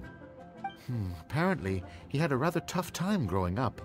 Had to work several jobs alongside his studies to make ends meet. How does that saying go? What doesn't kill you makes you stronger. Well, if there's anything to that logic, he's sure to be phenomenally successful one day. Yeah, we think so too! But I'm afraid your Anglers Association might be in for a disappointment. Oh? Why's that? He's good at a lot of things, but fishing isn't one of them. He fishes at the wharf and sells what he catches to me on occasion. His catches are always mediocre. Not terrible, but equally nothing to write home about. If you're looking to recruit some new members, though, I do know a few top anglers I could put you in touch with. That sounds fantastic. I've got a couple of other things to attend to right now, though, so why don't I come back some other time and we can chat over a drink? Sure thing. See you. Everywhere they go, they meet someone who's heard of him. Come on, let's keep asking around.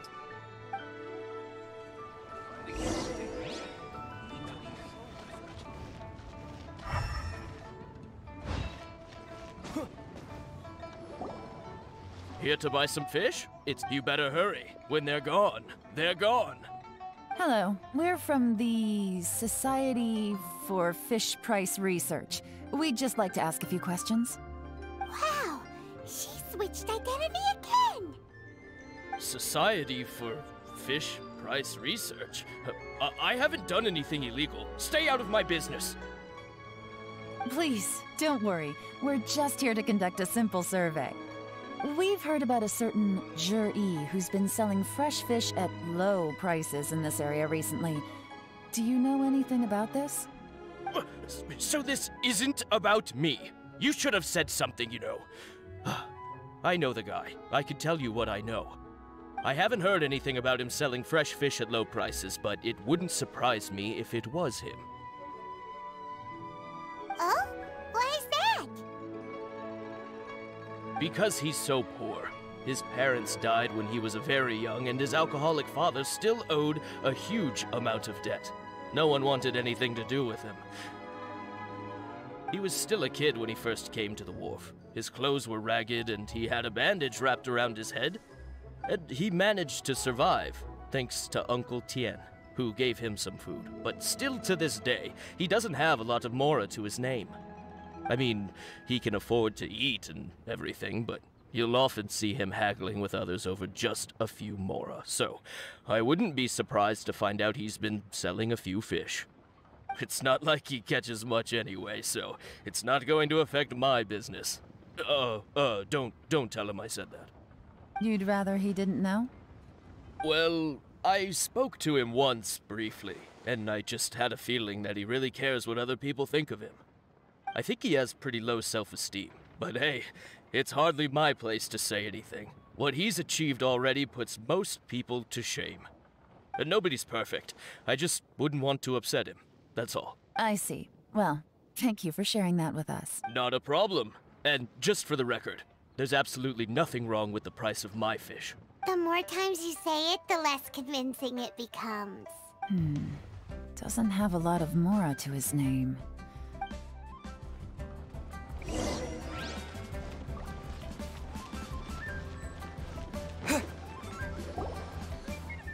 Hey, it's you guys! Wait, what's the phrase? Oh yeah, honored to meet you. What brings you to me? The truth is, we are but newcomers to this territory. We heard tell of a great martial artist, Master Dugu, who knows everything there is to know. Hence, we sought you out to ask for your guidance. Really? People said I know everything there is to know? But of course. We also heard that Master Dugu is a kind and virtuous swordsman who never turns away anyone who comes with questions. Great! So what do you wish to know? Nothing happens on this street that I don't know about. Now she's lying to a kid. So, Master Dugu, have you heard of one by the name of Jur-E? Sure have. You mean that guy that all the grown-ups are talking about these days? I've heard many tales of Jur-E. For example, I can't remember. Probably 'cause it's nothing that important. I prefer stories about sword-fighting heroes. Oh, I can completely understand that. Then let me ask you this. Do you remember roughly when the grown-ups started talking about Jur-E? Oh yeah, I know that. It was about 2 or 3 months ago. Before that, people always used to talk about Jur-E in a kind of nasty tone of voice. But 2 or 3 months ago, suddenly everyone started to like him. Sometimes he gives me candies, so I'm glad that people are starting to like him now. Just as I thought. Huh? What do you mean? I mean, just as I thought, Master Dugu is indeed as kind and virtuous as the legends claim. I'm not that great. Oh yeah, one other thing. These days, there's a lot of people I've never seen before talking about Jur-E stories in the street. They seem like nice people. Oh, definitely. Great! So next time I see them, I'll say hi. And I guess I can share some of my candies with them too. Certainly. You can also tell my friend in Yenshang Tea House about what they're up to. I'm sure my friend would also like to say hi to them. Thank you, ma'am. You're welcome. Well then, fare thee well, Master Dugu.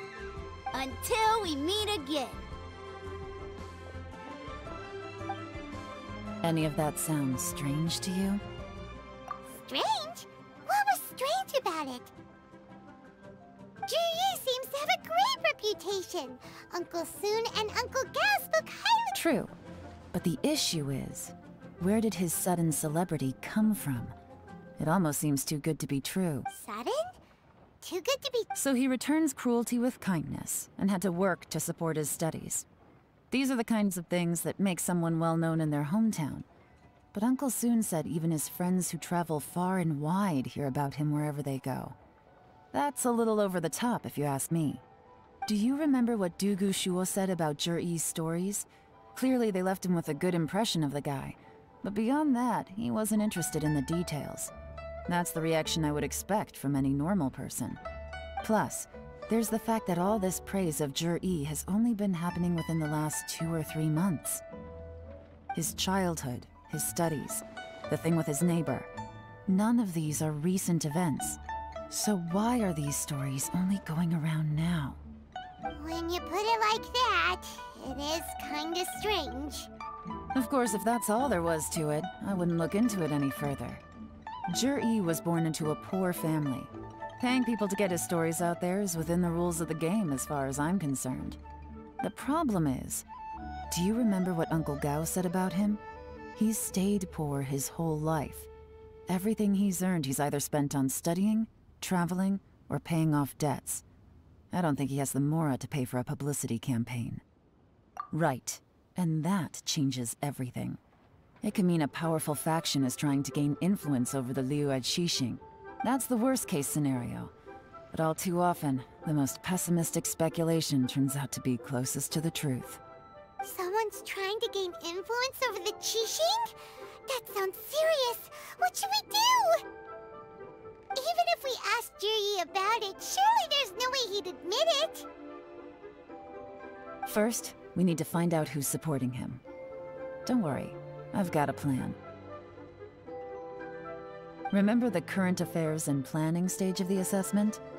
Since the successful candidate is duty-bound to implement their plan after taking office, their manifesto tells us their stance on key issues. Whoever is secretly helping Jur-E must be seeking to benefit from his actions after his appointment. So, we should be able to find some hints in Jur-E's manifesto on who we're dealing with. Come on, let's get back to Yanshang Tea House.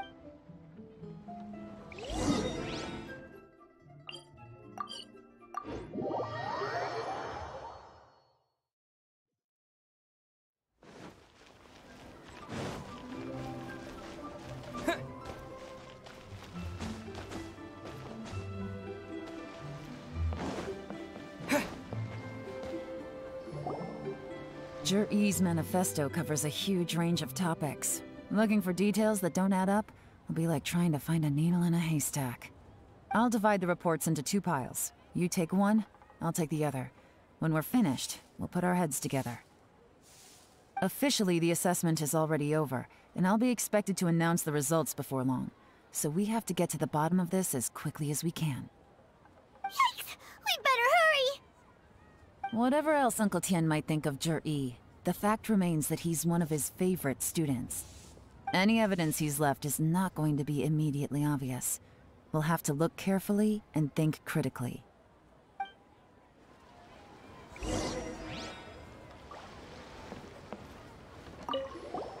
Made any discoveries? Not so far, but we're...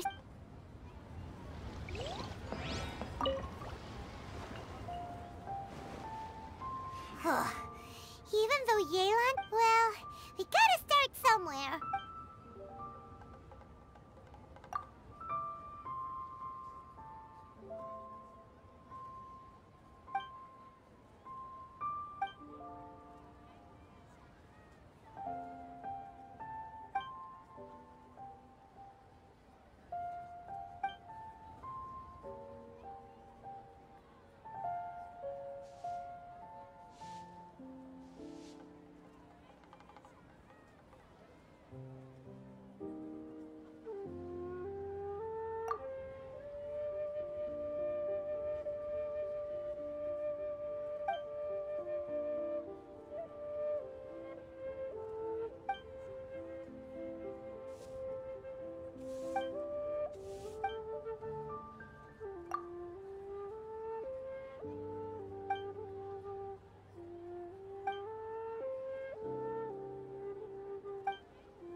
Oh, this reading is getting...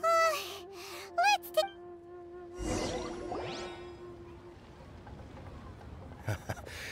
Looks like I'm the first one back, as usual. Oh, hey! It's one of Yelan's little helpers, Shenghua!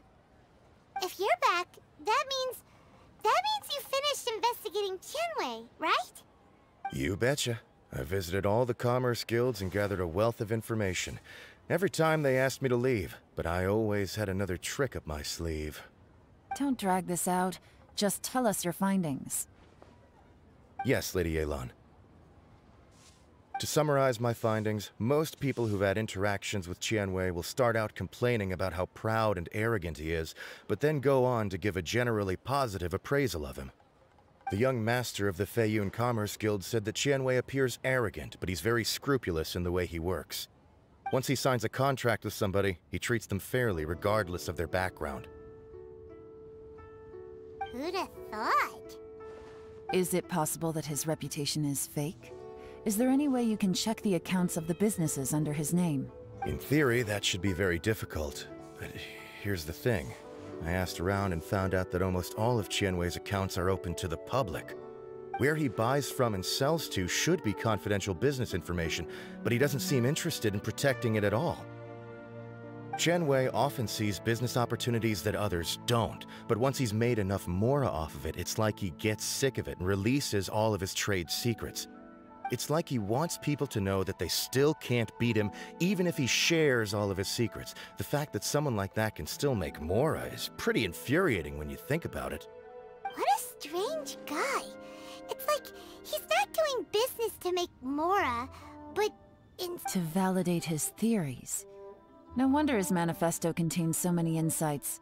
It's all the result of his first-hand experimentation. I'm back! Huh? How come you're here? Why do you think? Obviously, because I possess superior skills, and am always one step ahead of the competition. Well, when you're the competition, at least. You... whatever. I'm not getting into an argument with you. If I hadn't had something else to take care of on the way, I would have been back long before you. Lady Yelan, I have finished investigating Mingbois. Well, we're all ears. The Ministry of Civil Affairs says that Mingbois struggles to get his words out when he gets nervous, especially when he's chatting with strangers. But after a few days of getting to know him, you can pretty much have a normal conversation with him. On the whole, the feedback from the Ministry of Civil Affairs was very positive. He always considers the things that everyone else overlooks. In your opinion, was the Ministry of Civil Affairs' appraisal of Mingbois at all exaggerated? I don't believe so. Mingbois is someone who has slowly but surely earned the reputation he has today. According to Miss Yu, the Ministry often gets Mingbois to take a final look at projects before they're implemented. People feel much more confident in something if it has his stamp of approval. Oh, and also, there was once someone in the Ministry who was lying and cheating to try to advance their career. Mingbois gave them the scolding of a lifetime. Apparently, he can be terrifying when he loses his temper. I haven't seen it for myself, though. Whoa, that's hard to imagine. Like I said before, things are not always as they appear. Ah, so that's what you meant by that. Paimon's starting to get it now. Thank you both. You're free to go now. So, have you finished reading the manifesto? We still have a bit left.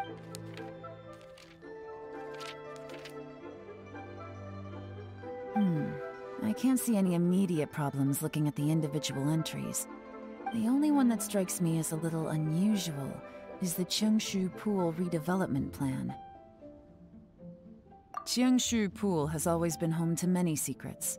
Plus, Ajdaha once wrought havoc there, so there are even more secrets buried deep underground. At some point, a rumor began to go around that there is great treasure buried beneath Cheungshu Pool. A long time ago, with the approval of the Qixing, a mining team conducted an exploratory excavation there. So, did they find any treasure? None. The ruin was completely impenetrable. The only way they could have gotten through the solid rock would have been by blowing it open with a special kind of explosive.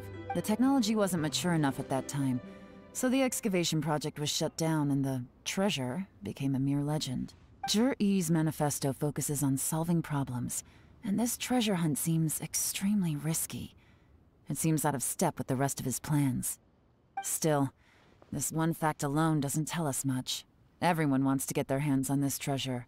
The treasure hoarders, the Fatui, even local Liyue factions. Did you find anything? Excavation? Project? Treasure? Did we read anything similar in our half of the manifesto?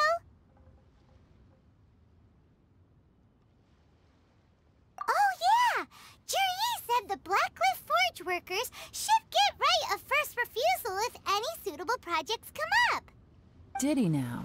Well, that makes everything much clearer.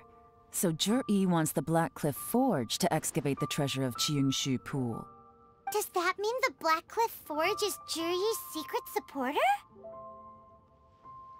No, not likely. I've looked into the Black Cliff Forge before. They aren't involved with any powerful factions at present. They do possess some specialized explosives, but it would seem more trouble than it's worth to put so many resources into a risky project like this. Still, since the clues are pointing toward the Black Cliff Forge, we should see where they lead. We may well find something new. Shenwei and Mingbo both turned out to be completely different than what we thought. What about Juri? Is there another side to...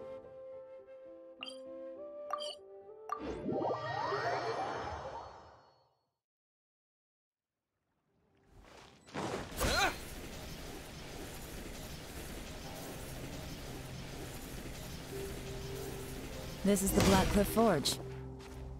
Let's look around for clues.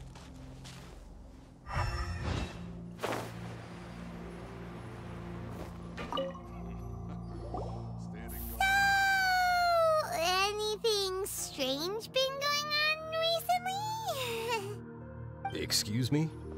What's that supposed to mean? Strange how? Just, stuff that when it happens, you think to yourself, huh, that was weird. Huh? I don't think we're going to get anywhere asking questions like that.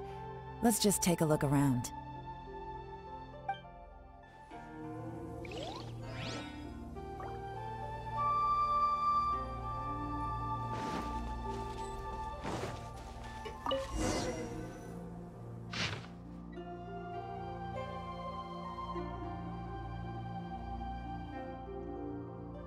What's this?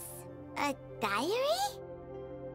From the back, it looks like a ledger, but it seems they also use it as a site log. We don't know who wrote it, but it's interesting, don't you think? These newcomers, who could have sent them? You think they're suspicious? Yes. Look, it says right there, one of them's already been promoted to team leader. At this rate, by the time the Qingshu Pool redevelopment plan is ready to roll, they'll be the technical backbone of the team. That'll give them the chance to take a lot of liberties. They can copy any secret texts or steal any treasure they find underground. Imagine if we didn't suspect anything. By the time Jur-E recommends the Black Cliff Forge for the excavation project, at most we would maybe do a fresh background check on the place. No red flags if all they did was change some key staff. And even if we decided to vet the staff individually, they'd have had more than enough time by then to come up with fake identities. That's the advantage of planning this far in advance. It was a clever move. When you put it like that, it all makes sense. If we hadn't found this out, someone else would have stolen the treasure. So, who's really behind all this? That's a question for the newcomers. But let's start with that worker over there for now.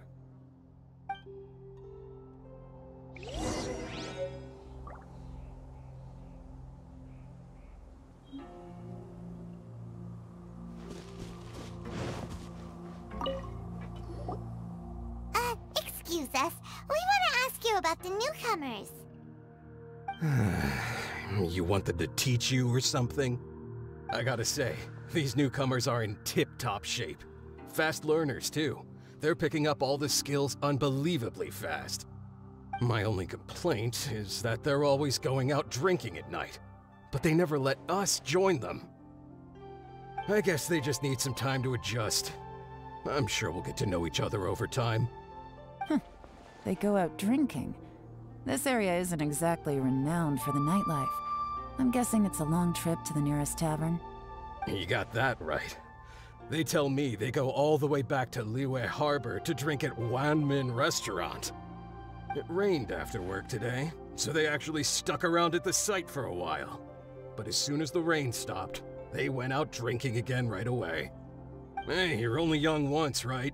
I say, if they can hack it, let them at it. Interesting. Let's go talk somewhere else. Looks like our hunch was on the Mora. These newcomers are very suspicious. Drinking in Liyue Harbor, huh? Some cover story. I'll wager they've been going to intelligence updates. Good thing it rained today. It means they'll leave footprints.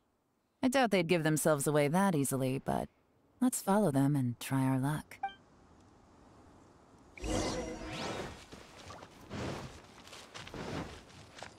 They went that way! Hurry, we gotta catch up!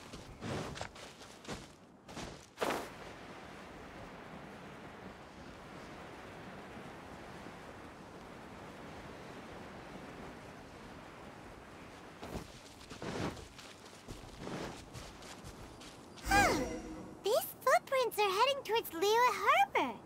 Maybe we were wrong about them.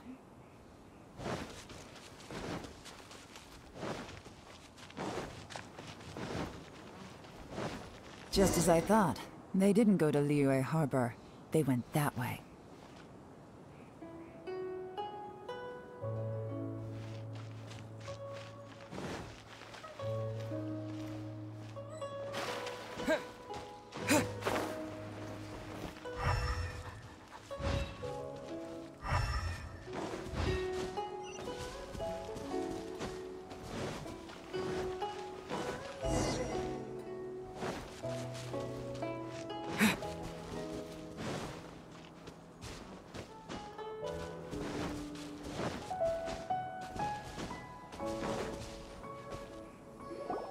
The footprints stop here, but, judging from the direction, I'm guessing their destination was that abandoned house.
Looks like we were too late. This has gotta be where the newcomers rendezvous with whoever they're working for. But all the evidence has been destroyed. Look at these ashes. Someone was burning documents not long before we arrived. Could there be anything left? Maybe the wind could have blown the fire out before everything was finished burning. The odds of that are very slim. It's practically impossible. I've checked. All the paper's been burned. There's only ash left now. Why don't we wait for them back at the Black Cliff Forge? They've gotta go— We can't count on that.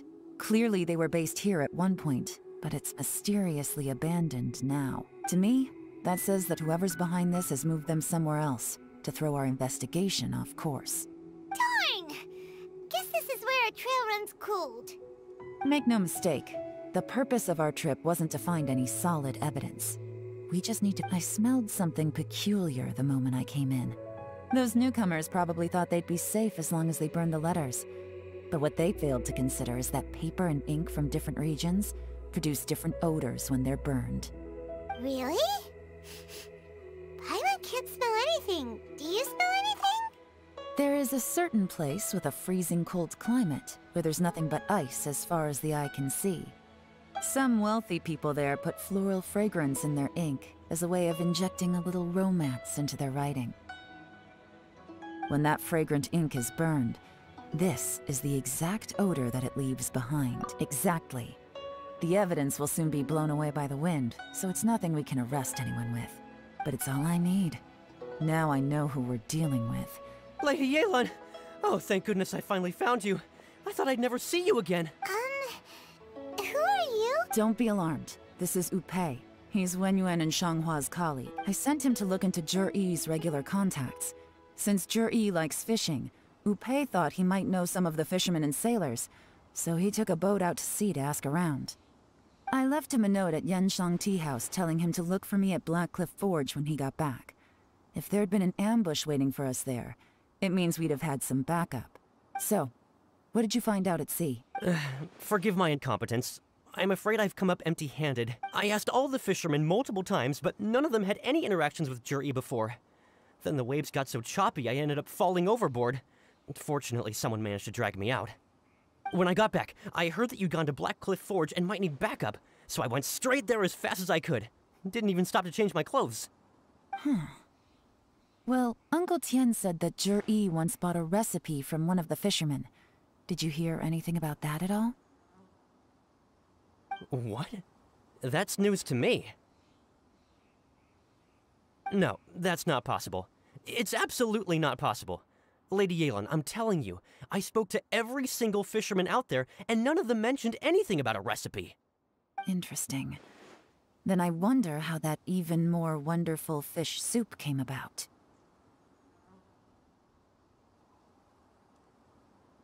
Fish soup? What? Nothing. Our priority right now is to find a way to get our hands on some solid evidence. Well, any suggestions? Not a bad idea. Upei, what do you— Honestly, I've already tried following Zhi-Yi, but the guy's too cautious. Never meets with anyone suspicious. Okay, so tailing's out. No, we'll still need to tail him. But first, we need to do some groundwork. Groundwork? When you've worked in intelligence for a long time, you'll understand that no one can stay on high alert forever. Especially when he thinks he's about to win. Tomorrow morning, I'll announce his victory at Yuehai Pavilion. Take a guess what you think he'll do next. Be sure to arrive on time.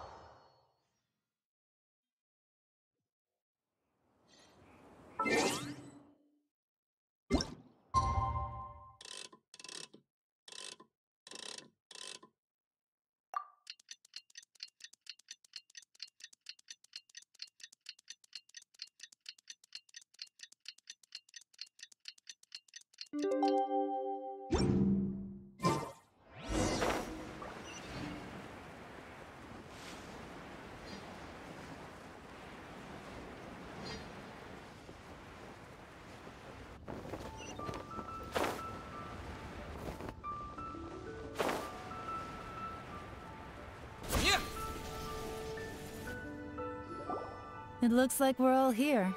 Well then, time for me to announce the results of the assessment process. I won't drone on about the importance of the Tianshu role. Suffice to say that Uncle Tian entrusted me with the monumentally important task of assessing the candidates. And now, it falls to me to give him a satisfactory answer. All of us here know the score. Don't beat around the bush, just get on with it. Qianwei has many pioneering ideas, but some of his plans are lacking in detail, and he easily gets into testy exchanges with other people. Mingbo is reliable, but not quite ambitious enough, and because of his personality, he struggles to win people over. In contrast, Zhi-Yi is evenly balanced across the board, and enjoys an excellent reputation in Liyue. After much consideration, I have decided to recommend Zhi-Yi to the Liyue Qixing. What? Oh, congratulations. Thank you. Honestly, I'm a little surprised to hear my name being announced. In my estimation, all three of us are worthy candidates for the Tianshu position. As your competitor, I've become keenly aware of your great talents. Would either of you entertain the possibility of working with me in the future and taking on some of my workload? I'll have to see. I'm in a bad mood. This is the last thing I want to be thinking about right now. I don't mind, as long as I can help. Okay, well, that's all from me. Zhi-Yi, you'll have some preparation to do. It won't be long before you're informed of your official appointment. I hope you will work hard and make Uncle Tien proud. I will live up to the Tianshu name. On this, you have my word. I should go. I need to pack my things, and then I think a celebratory meal is in order. Would anyone like to join me? Count me out. I'm not in the mood for a celebration. Juri seems pretty relaxed now. This would be a good time to follow him. Hey, Traveler, tell me something. What exactly does that guy have that I don't? If you can't answer that, I'm not accepting this result. I, also wouldn't mind knowing. Oh no, if we get stuck here, we won't be able to leave! Follow him. Yes, ma'am.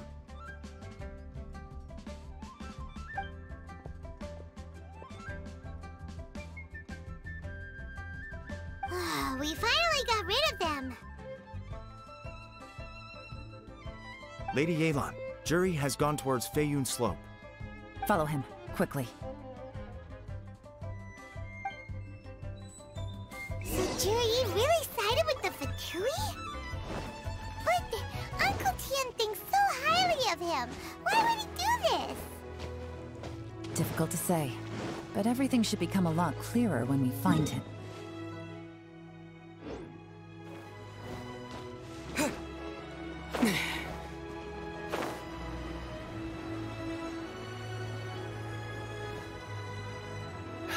Sorry, Lady Yelan.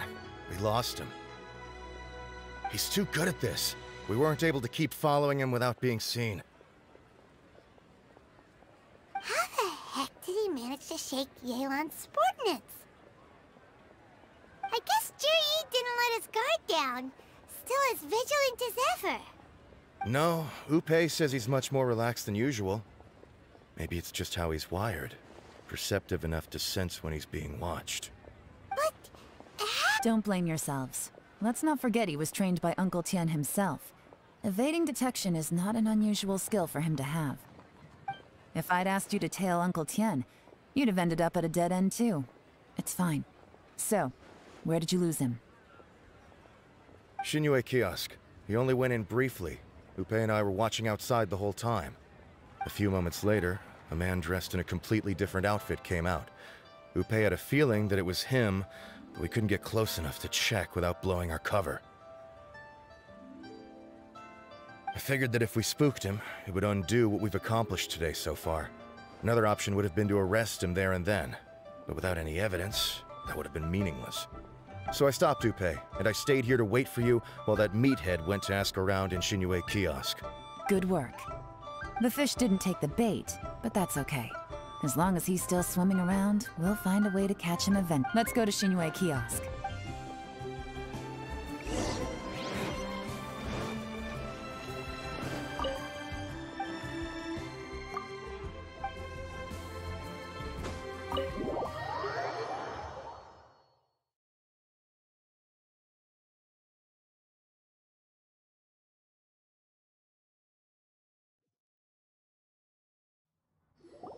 Could you explain to me how that works? A guy like him comes in, changes his whole outfit right under your nose, and you don't even ask him about it? Our customers are free to dress however they please. What grounds would I have to question him? Okay, fair enough, but didn't you think it was just a little bit strange? Well, maybe I did, but it still doesn't give me the right to stop him. Enough. Let's tone this down a little. I'll make this quick. Just one question. What did he buy while he was here? Oh, he didn't buy anything. He just picked up a bottle of liquor that he ordered ages ago. A bottle of liquor? Yes, a very strong kind. Fiery, with a rich flavor. Not something the average customer would order. This gentleman ordered it in person from us a long time ago. He was only here today to pick it up. Liquor and wineware. I see. Let's go. Where to? Shigu Antique.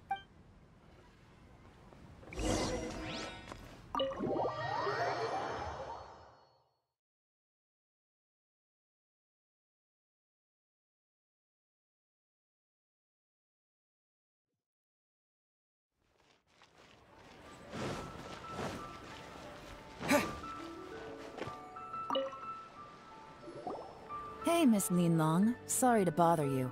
Zhi ordered a wineware set from you not long ago. We're friends of his. He's been telling us how impressed he is with the quality, considering how affordable it was. So we just had to come and take a look for ourselves. Sure. Which model are you looking for? We don't really know a whole lot about wineware. Let's just go with Zhi's choice. Would you be able to show us the one he bought? Zhi picked up his set not long ago. As a quality imitation of an antique wineware set, it has the look and feel of a luxury item. Just so you're aware, we don't have many of this model left in stock. And now that Mr. Zhi has taken one, I'm afraid it may encourage the price to go up a little. Don't worry. Price shouldn't be an issue. I'm sure we can work something out. But I'm just a little hazy on one thing. Did Zhi's wineware set include wine glasses? For this set, the wine glasses are sold separately. Minimum purchase is 1 glass, maximum is 4. Mr. Zhi bought 2. Okay. Thanks, Linlong. Seems there's a little more to buying wineware than I first thought. We'll have to mull it over. Well, don't take too long. We could sell out any day now. All right. This is turning into a real headache. I'd just like to point out that we have the self-professed Grand Master of Fieldwork here to thank for being wholly incapable of tailing an ordinary civilian without— It's not like you did any better. My specialty is information trading, okay? I don't have the physical agility. What's your excuse? Fair point. Yelan, so has the plan failed? Oh, if we can't figure out where Zhi went, there's not much we can do. If so, it's no ordinary celebration. What do you mean? First of all, Zhi isn't much of a drinker. On some level, he hates alcohol because of what it did to his father. If he was just looking to celebrate by himself, he wouldn't spend his meager savings on an expensive bottle of alcohol, let alone buy a pair of special wine glasses. No, this is a victory feast, held in honor of Zhi's private sponsor. Whoever this person is clearly enjoys hard liquor and has a very high status. Hence the need for expensive-looking wineware. Now, where might we find Fatui who match that description, I wonder? Fatui officials. Should be either the Snezhnayan Embassy or the Northland Bank. Have both locations surrounded.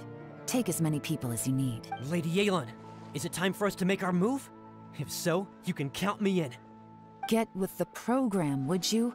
This is a covert surveillance operation. Zhi may be vigilant, but that doesn't mean the same is true for his drinking buddy. In which case, we don't need to change tactics. Just change who we're following. Great idea!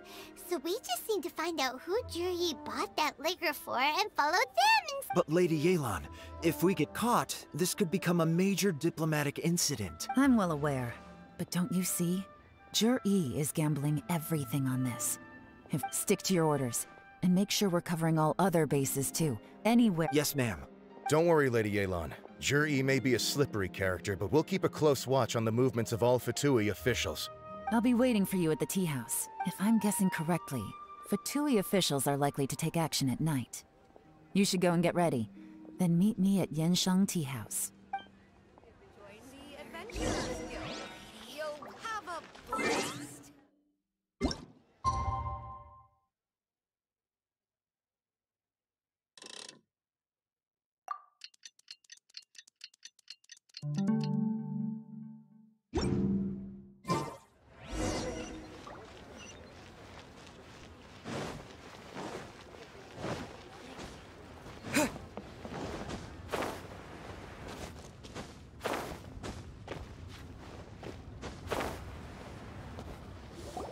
Perfect timing. Wenyuan just sent word that the Fatui ambassador, Yusupov, just left the embassy alone. He's heading in the direction of Qingshu Pool. Qingshu Pool?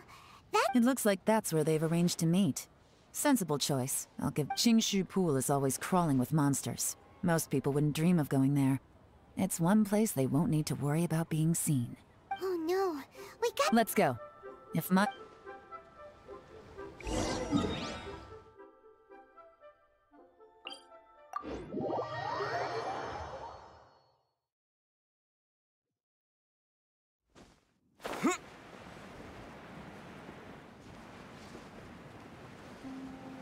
This is Qingshu Pool, full of ruins, crawling with monsters. Anyone with any sense steers well clear of this place. I've looked into the place before. There's a worker's entrance somewhere around here. Follow me.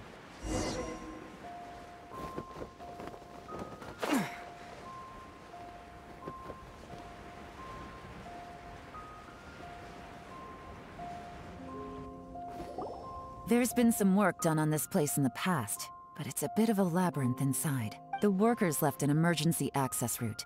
If we can find it, this will be a much easier journey. Still, be ready to fight. Don't worry, we're all perfect. By the way, Yayla... They have other things to take care of first.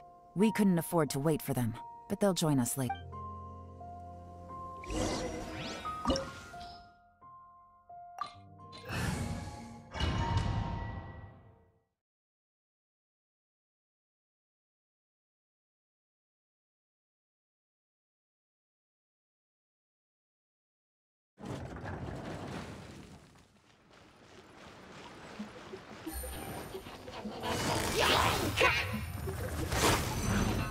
Gotcha! Busted! Shine down! To dust! Born of ice and frost.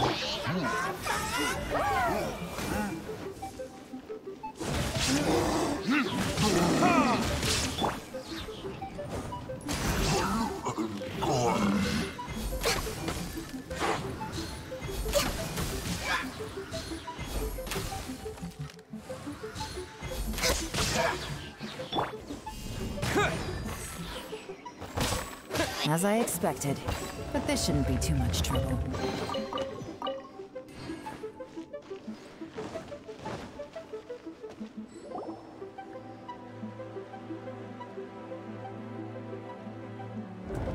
I see that? That's gotta be the Fatui ambassador here to meet Ji. Looks like he went through that door. That must be the emergency access route, right? Come on, let's hurry.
Quietly now.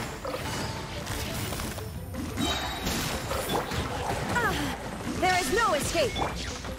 Terra Smash!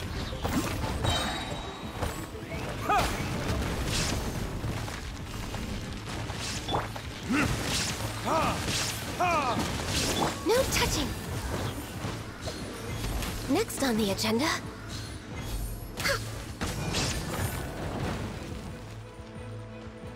We're way behind schedule.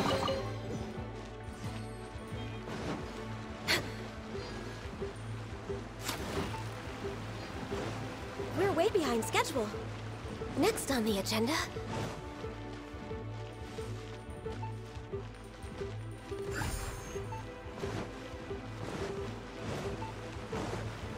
We're way behind schedule.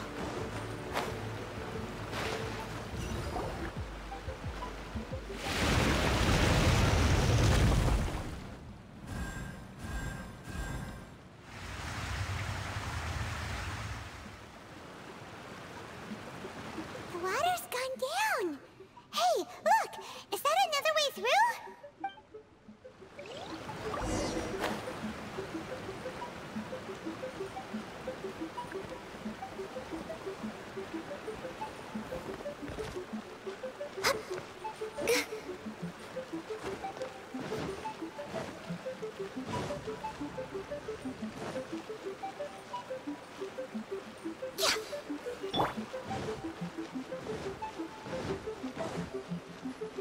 This is the construction workers' emergency access route, but it's closed tight. Trying to break through would be risky. Let's see if we can find another way.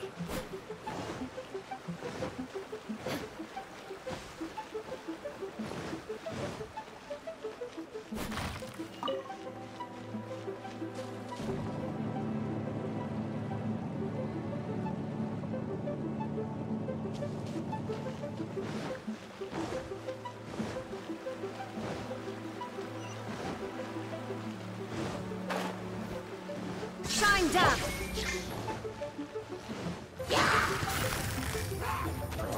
Gotcha!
Busted!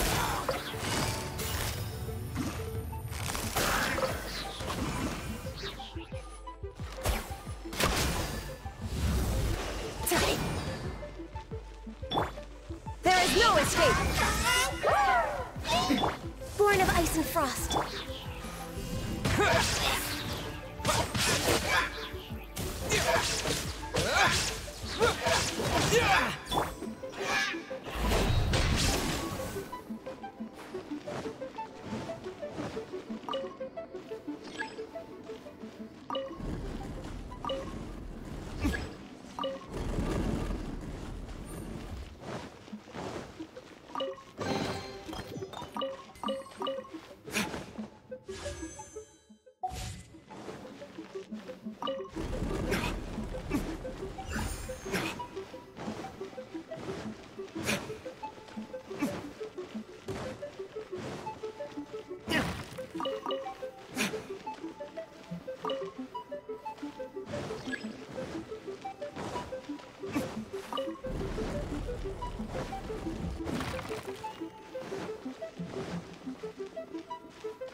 The water's flowed into the groove, and now the statues have lit up.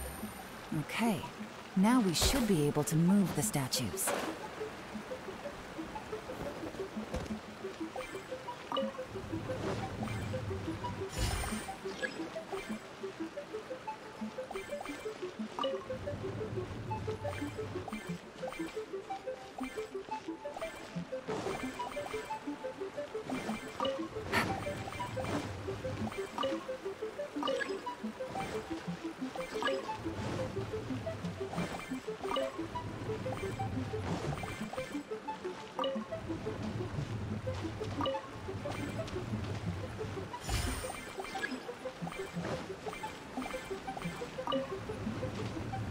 Take it easy.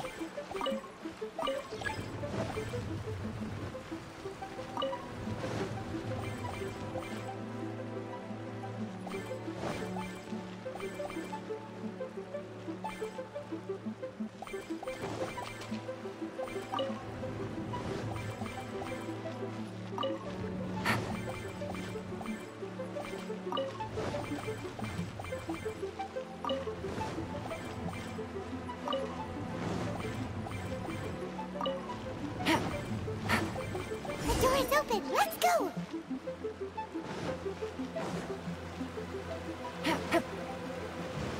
We should be nearly at the bottom now. Let's wrap this up.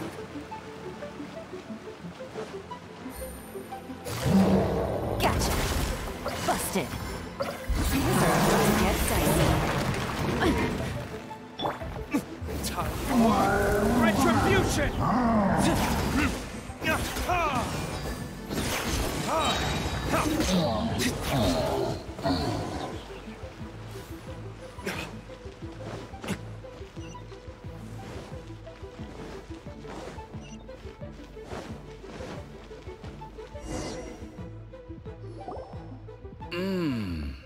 I can tell from the aroma that this is very fine liquor indeed. I'm impressed.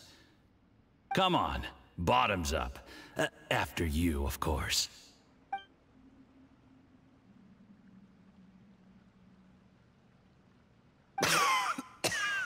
Oh, sorry, that went down the wrong way. I've never drunk anything this strong before. It'll take me some getting used to. You'll get there. If you want to stay friends with us, you have to drink with us. I'll do my best. You're more of a lightweight than I thought. Already struggling after one glass? I thought you were made of sterner stuff.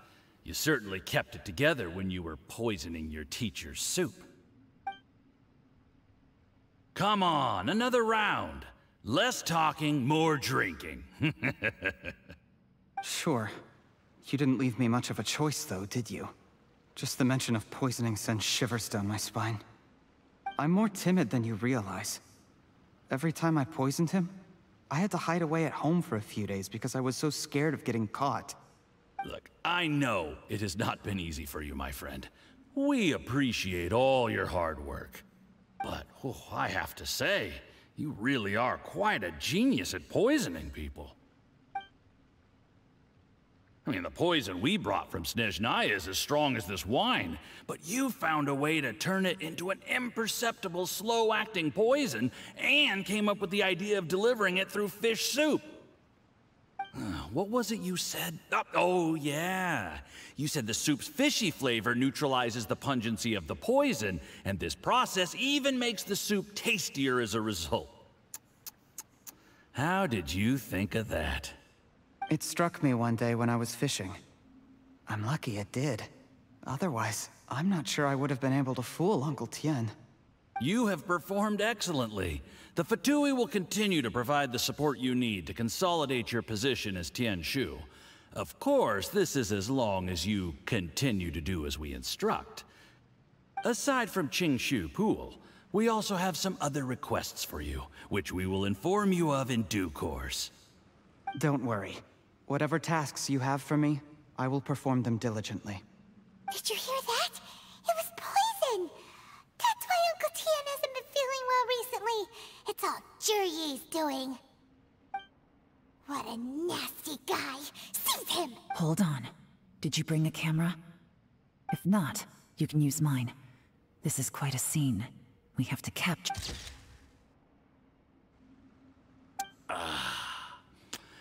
Excellent liquor. We've, seen no progress on the diplomatic front, and everyone has been eyeing up the treasure of Qingshu Pool. It's been a real headache for me. But soon, everything will be taken care of, and I can report back on a successful mission.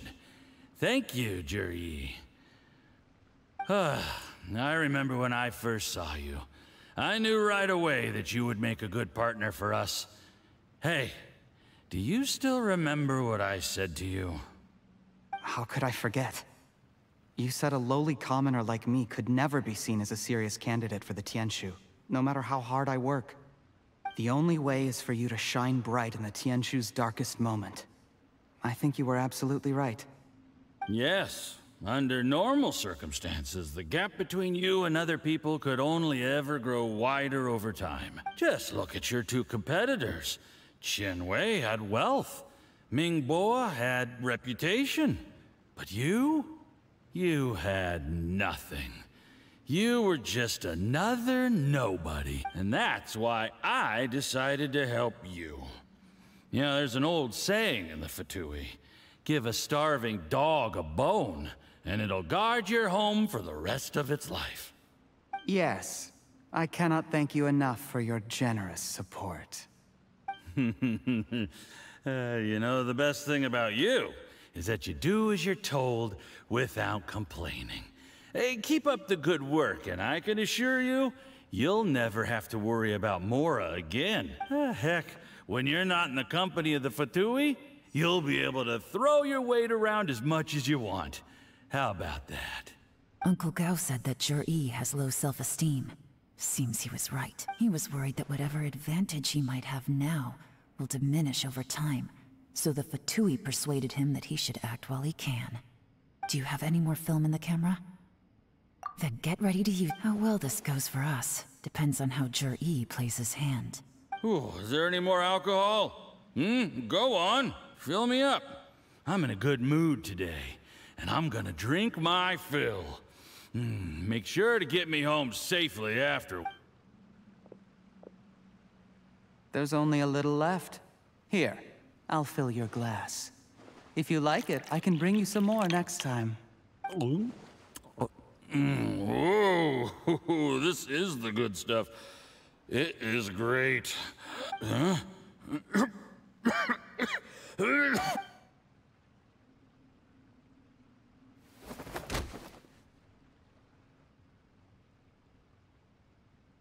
Jur-E, you poisoned my wine? But when? You seem surprised, Mr. Yusupov. How could you? How could I not?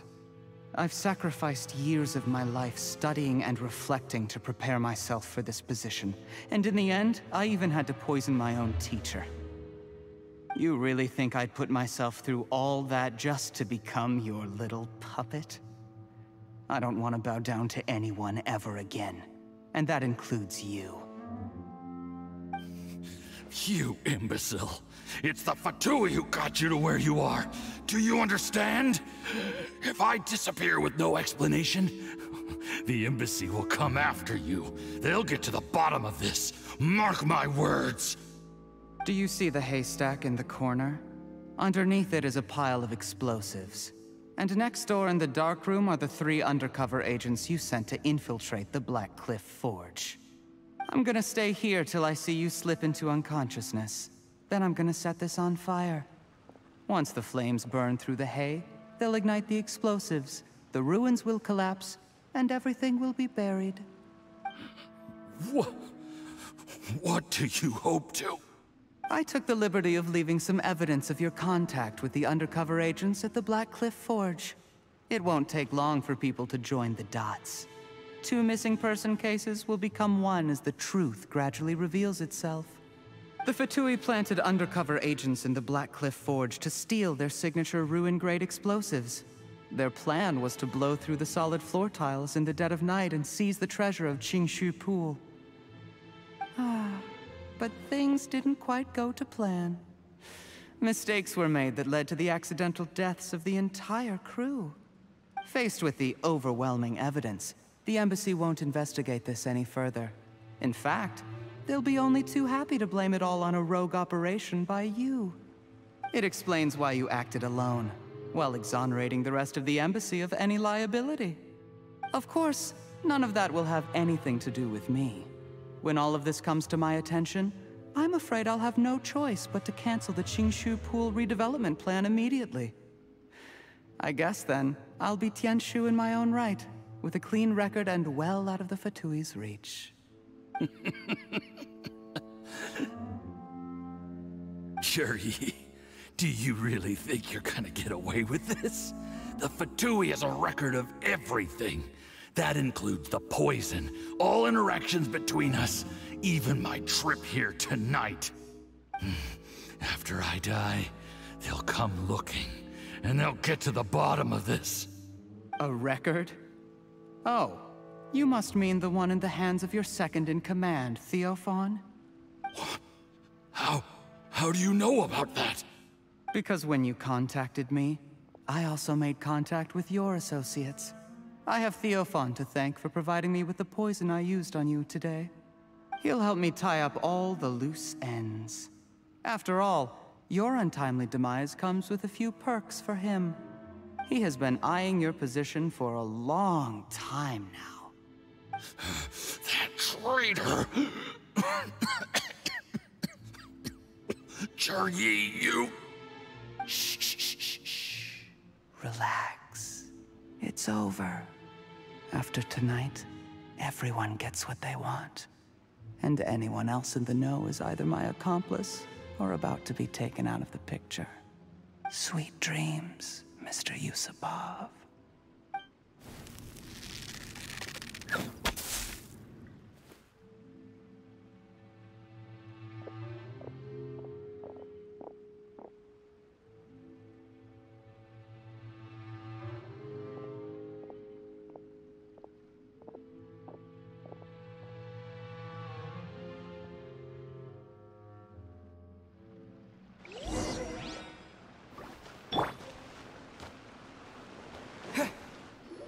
I did a little surveying on the way here and found that you'd left yourself 3 escape routes in case things went south.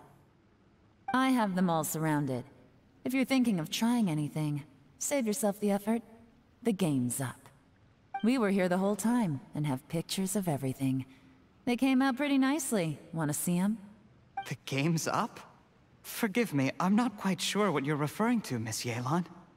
I happened to discover a Fatui operation here, so I approached them on the pretext of joining forces and eventually brought them down from within. If it pleases you, Miss Yelan, I'd be only too happy to have you join me in investigating this matter. This is how you want to play it. Fine. You do you.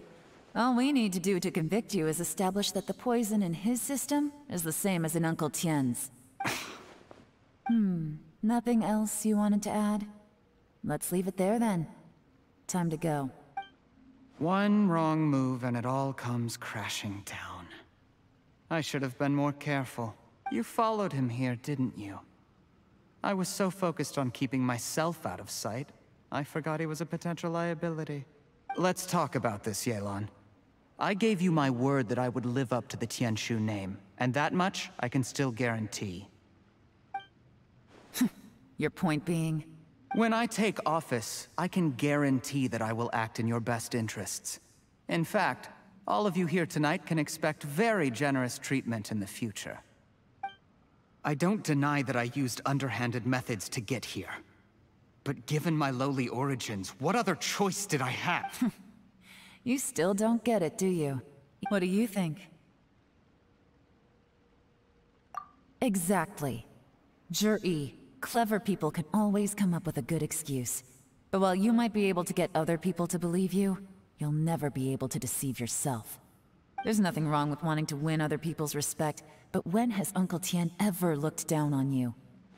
He was like a teacher and a father to you, but you chose to repay that by poisoning him. Whatever positive goal you may have started out with, you threw it away in that moment. That's enough. Of course. What makes this even crueler is that you managed to convince yourself there was no other way. Uncle Tien was always going to give you this opportunity. Even if you'd done nothing at all. Out of everyone in the world, he is the one who trusts you the most. So much that he drank your fish soup without doubting you, not for 1 second. That's enough! Life is like fishing. It cannot be rushed. Whatever you do, impatience will accomplish nothing. I was just like you once, desperate to prove myself. Only later did I realize things do not always turn out the way you plan. But you have to keep calm to carry on. You're still young. Be patient, believe in yourself, and don't look outside yourself to prove your value.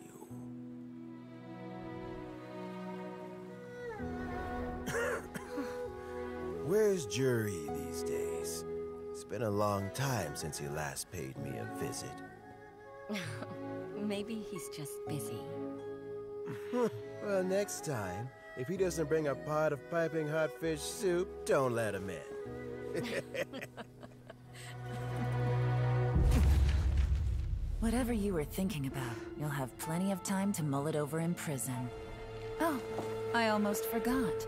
If the Fatui find out what happened today, prison might not turn out to be the safest place for you. Trying to have friends on both sides, it has a way of turning everyone against you. But right now, I have an opportunity for you.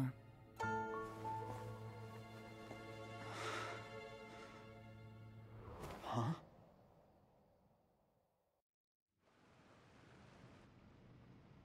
Sorry, things are about to get extremely busy for me. Let's meet at Genshin Tea House tomorrow morning. I'll have someone remove the explosives. Then, there's someone I have to go and see. Need our help with that? No, it could be dangerous. You should leave this one to the professionals. Don't worry, as long as they're willing to cooperate, this'll be a straightforward deal. Get some rest.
There is now no poison left in his system, but recovery from the damage already done will not happen overnight.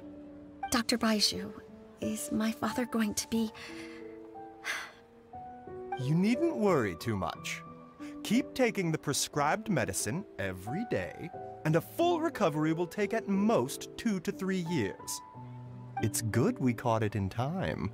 A few days later, and the toxin would have built up in the internal organs. At that point, things would have been much more serious. How did they successfully secure such a seldom-seen poison? It seems the Fatui are extremely resourceful. Unfortunately for them, they were up against us. Uncle Tien will be heading off now. Remember to get plenty of rest and avoid overexerting yourself while you're recovering. Don't worry, I will. Thank you very much.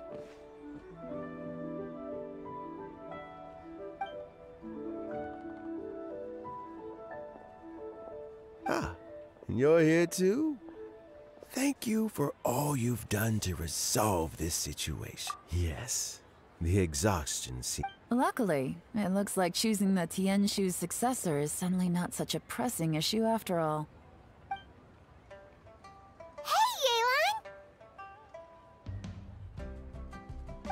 My work is mostly wrapped up, so I thought I'd take a minute to check in here. The assessment process comes to an end here, Uncle Tian. In my opinion, Zhi is not suitable for the position. But Qianwei and Mingbo both have potential. You have my gratitude. People can change their loyalties easily. I've always known this. But whenever it happens, it's still a dismal experience. Is it just Paimon, or is Uncle Tian not that surprised? Don't underestimate Uncle Tian. He wouldn't have appointed me as assessment officer if he hadn't had his doubts about Zhi. Normally, the Yuehai Pavilion would be responsible for assessing the candidates. Isn't that right, Uncle Tian? Yes, to be quite honest, I wanted to trust him unreservedly. But I have to be responsible with the position of Tianshu. When I first met Zhi, I wondered if he had approached me with a hidden agenda. So I secretly investigated him. I concluded that he had no ulterior motives whatsoever. He just saw me as an ordinary fishing friend. In the end, even he changed. But when did it start?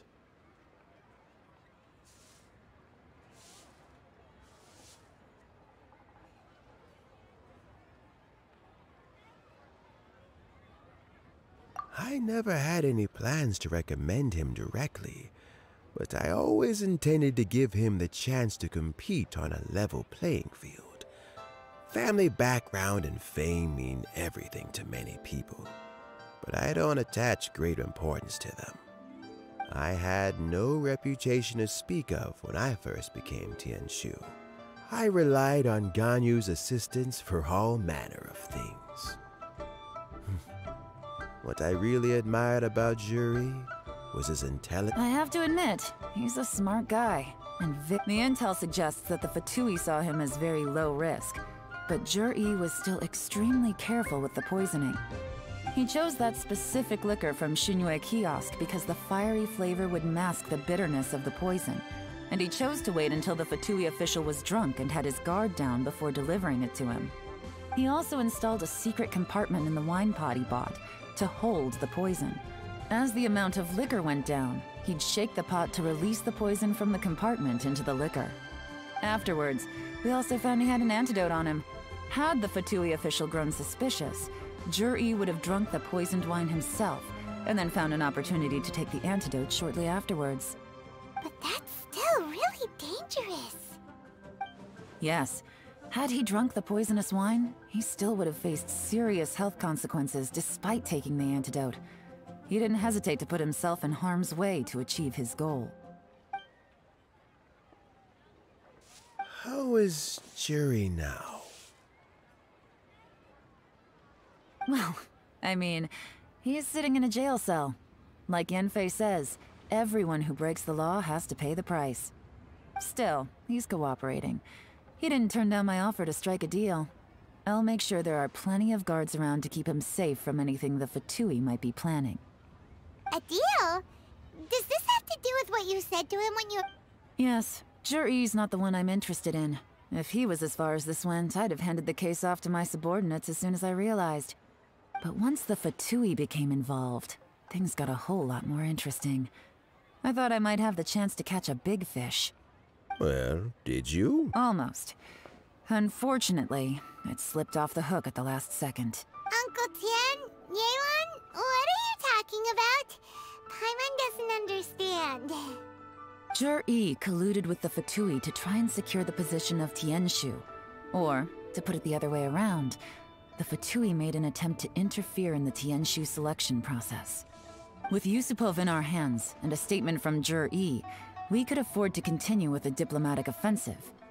Also, we'd be able to gain control of Theophan, Yusupov's second-in-command. Then we'd have a pawn in the ranks of the Fatui. Pawns like this can be major assets. They open up all sorts of new options. Why else did you think I was investing so much time and effort into this case? So, okay, well... We got halfway, but when we tried to make contact with Theophan, he was gone. Along with all the evidence. The Fatui must be spying on us. Otherwise, they'd never been able to respond so quickly. I found out from other sources that the Harbinger Regrator got involved. The Fatui's main forces aren't concentrated here. Regrator was only treating this as a peripheral concern. It's a pity that Theophan got away, but knowing which Harbingers are still looking at Liyue is something. It gives me a starting point for my next mission. I have to ask, Yelan, do you have any desire to take over the position of Tianshu yourself?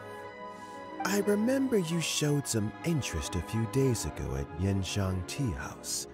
In my estimation, you are more than competent. Oh, that. I was obviously joking. I prefer my current life. There's danger and there's excitement. Although it'd still be a behind-the-scenes role, as Tianshu, I wouldn't have the chance to get involved in anything truly clandestine or face any real danger. All right, I'm done here. Time for me to go. I'm heading off again in a few days, and I still have to prepare. Where are you off to this time? As you might have guessed, it's for me to know and you to find out. But I'm sure if you keep going as you are, getting yourselves involved in other people's business all the time, you're sure to get caught up in another misadventure before too long. Maybe I'll see you the next time danger beckons. Until then, keep your wits about you. A lot of people are watching you for a lot of reasons.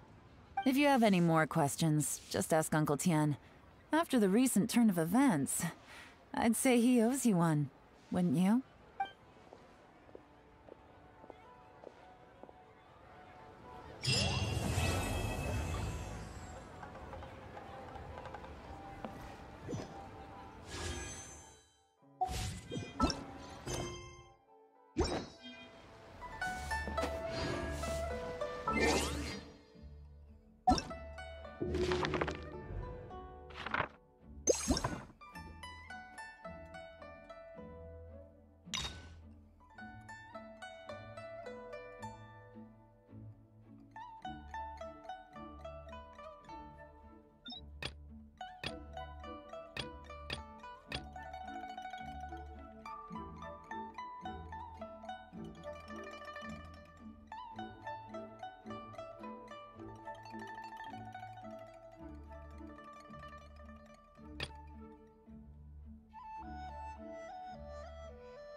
Stars align, bestow your light, evil purged by thunder's might.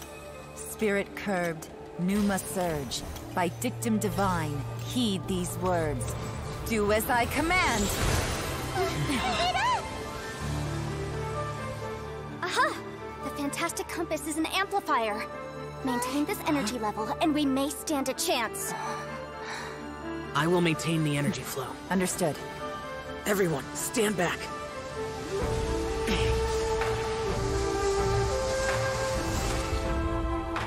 I shall hold the line by sealing the surface. As Yakshas, we must fight for this world. General Elatus, falling in!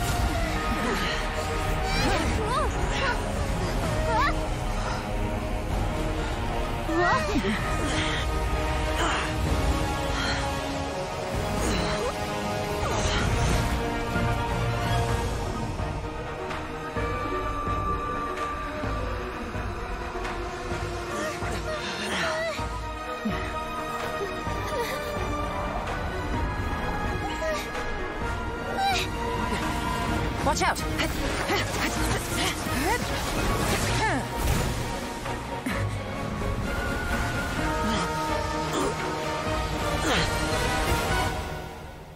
This trip may be dangerous, yet you insist on going. I have guarded this place for several hundred years, only to seek the nameless Yaksha. Do I request your approval?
Your strength won't last!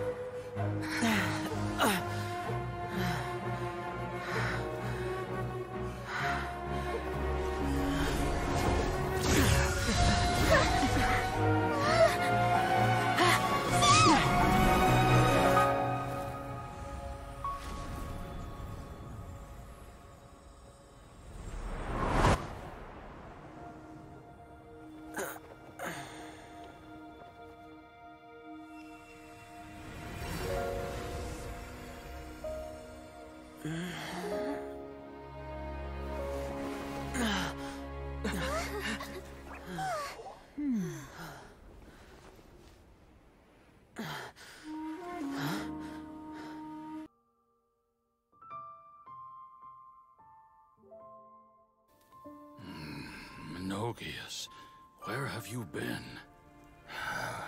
Brother Yaksha, you're confused again. I've told you countless times, I am Boyoung, a thaumaturge who fought with you in the chasm. Boyoung? Boyoung? You are Boyoung, but who am I? Believe me, I want to know as much as you do. Here we are, the two who agreed to stay here together, and I can't even call you by your name. It's a shame. Stay here? No. No, you have to leave. Nonsense, Brother Yaksha. We're down here for good now. Don't you remember? It's too late to have regrets. The seal can't be broken. The seal... Ah, yes. I'm a Yaksha who came here to fight. Brother, are you okay? Look at the state of me. I don't think I've got long now. We're the only two left.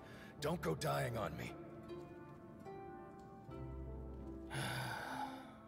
You know, today I saw my family down here. Clear as day. What do you think? Am I losing my mind now, too? Boyoung, do you want to go home? I made my decision to leave Zhongzhou up on the surface. I obviously... Of course I want to go home. I must have family, too. You mean brothers and sisters? I'm sure you do. Brothers and sisters. Yes, but who am I? And where is my family? Brother! What's wrong? Hang in there. It's just you and me, don't die before me. Atlantis, is that you? Who's Atlantis? Your memory's going again. I'm sorry. You all have to see me in this state. Brother! Brother! Look, there's someone over there. Who are they? They're my... I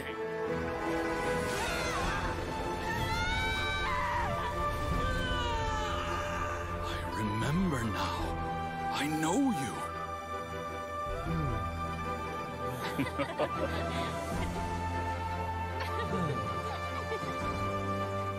My brothers and sisters have come for me, Ouyang. You're awake? At least tell me your name. Brother Bosacius. Hey, Bosacius. Bosacius. I am Bosacius, and my destiny is to make the ultimate sacrifice.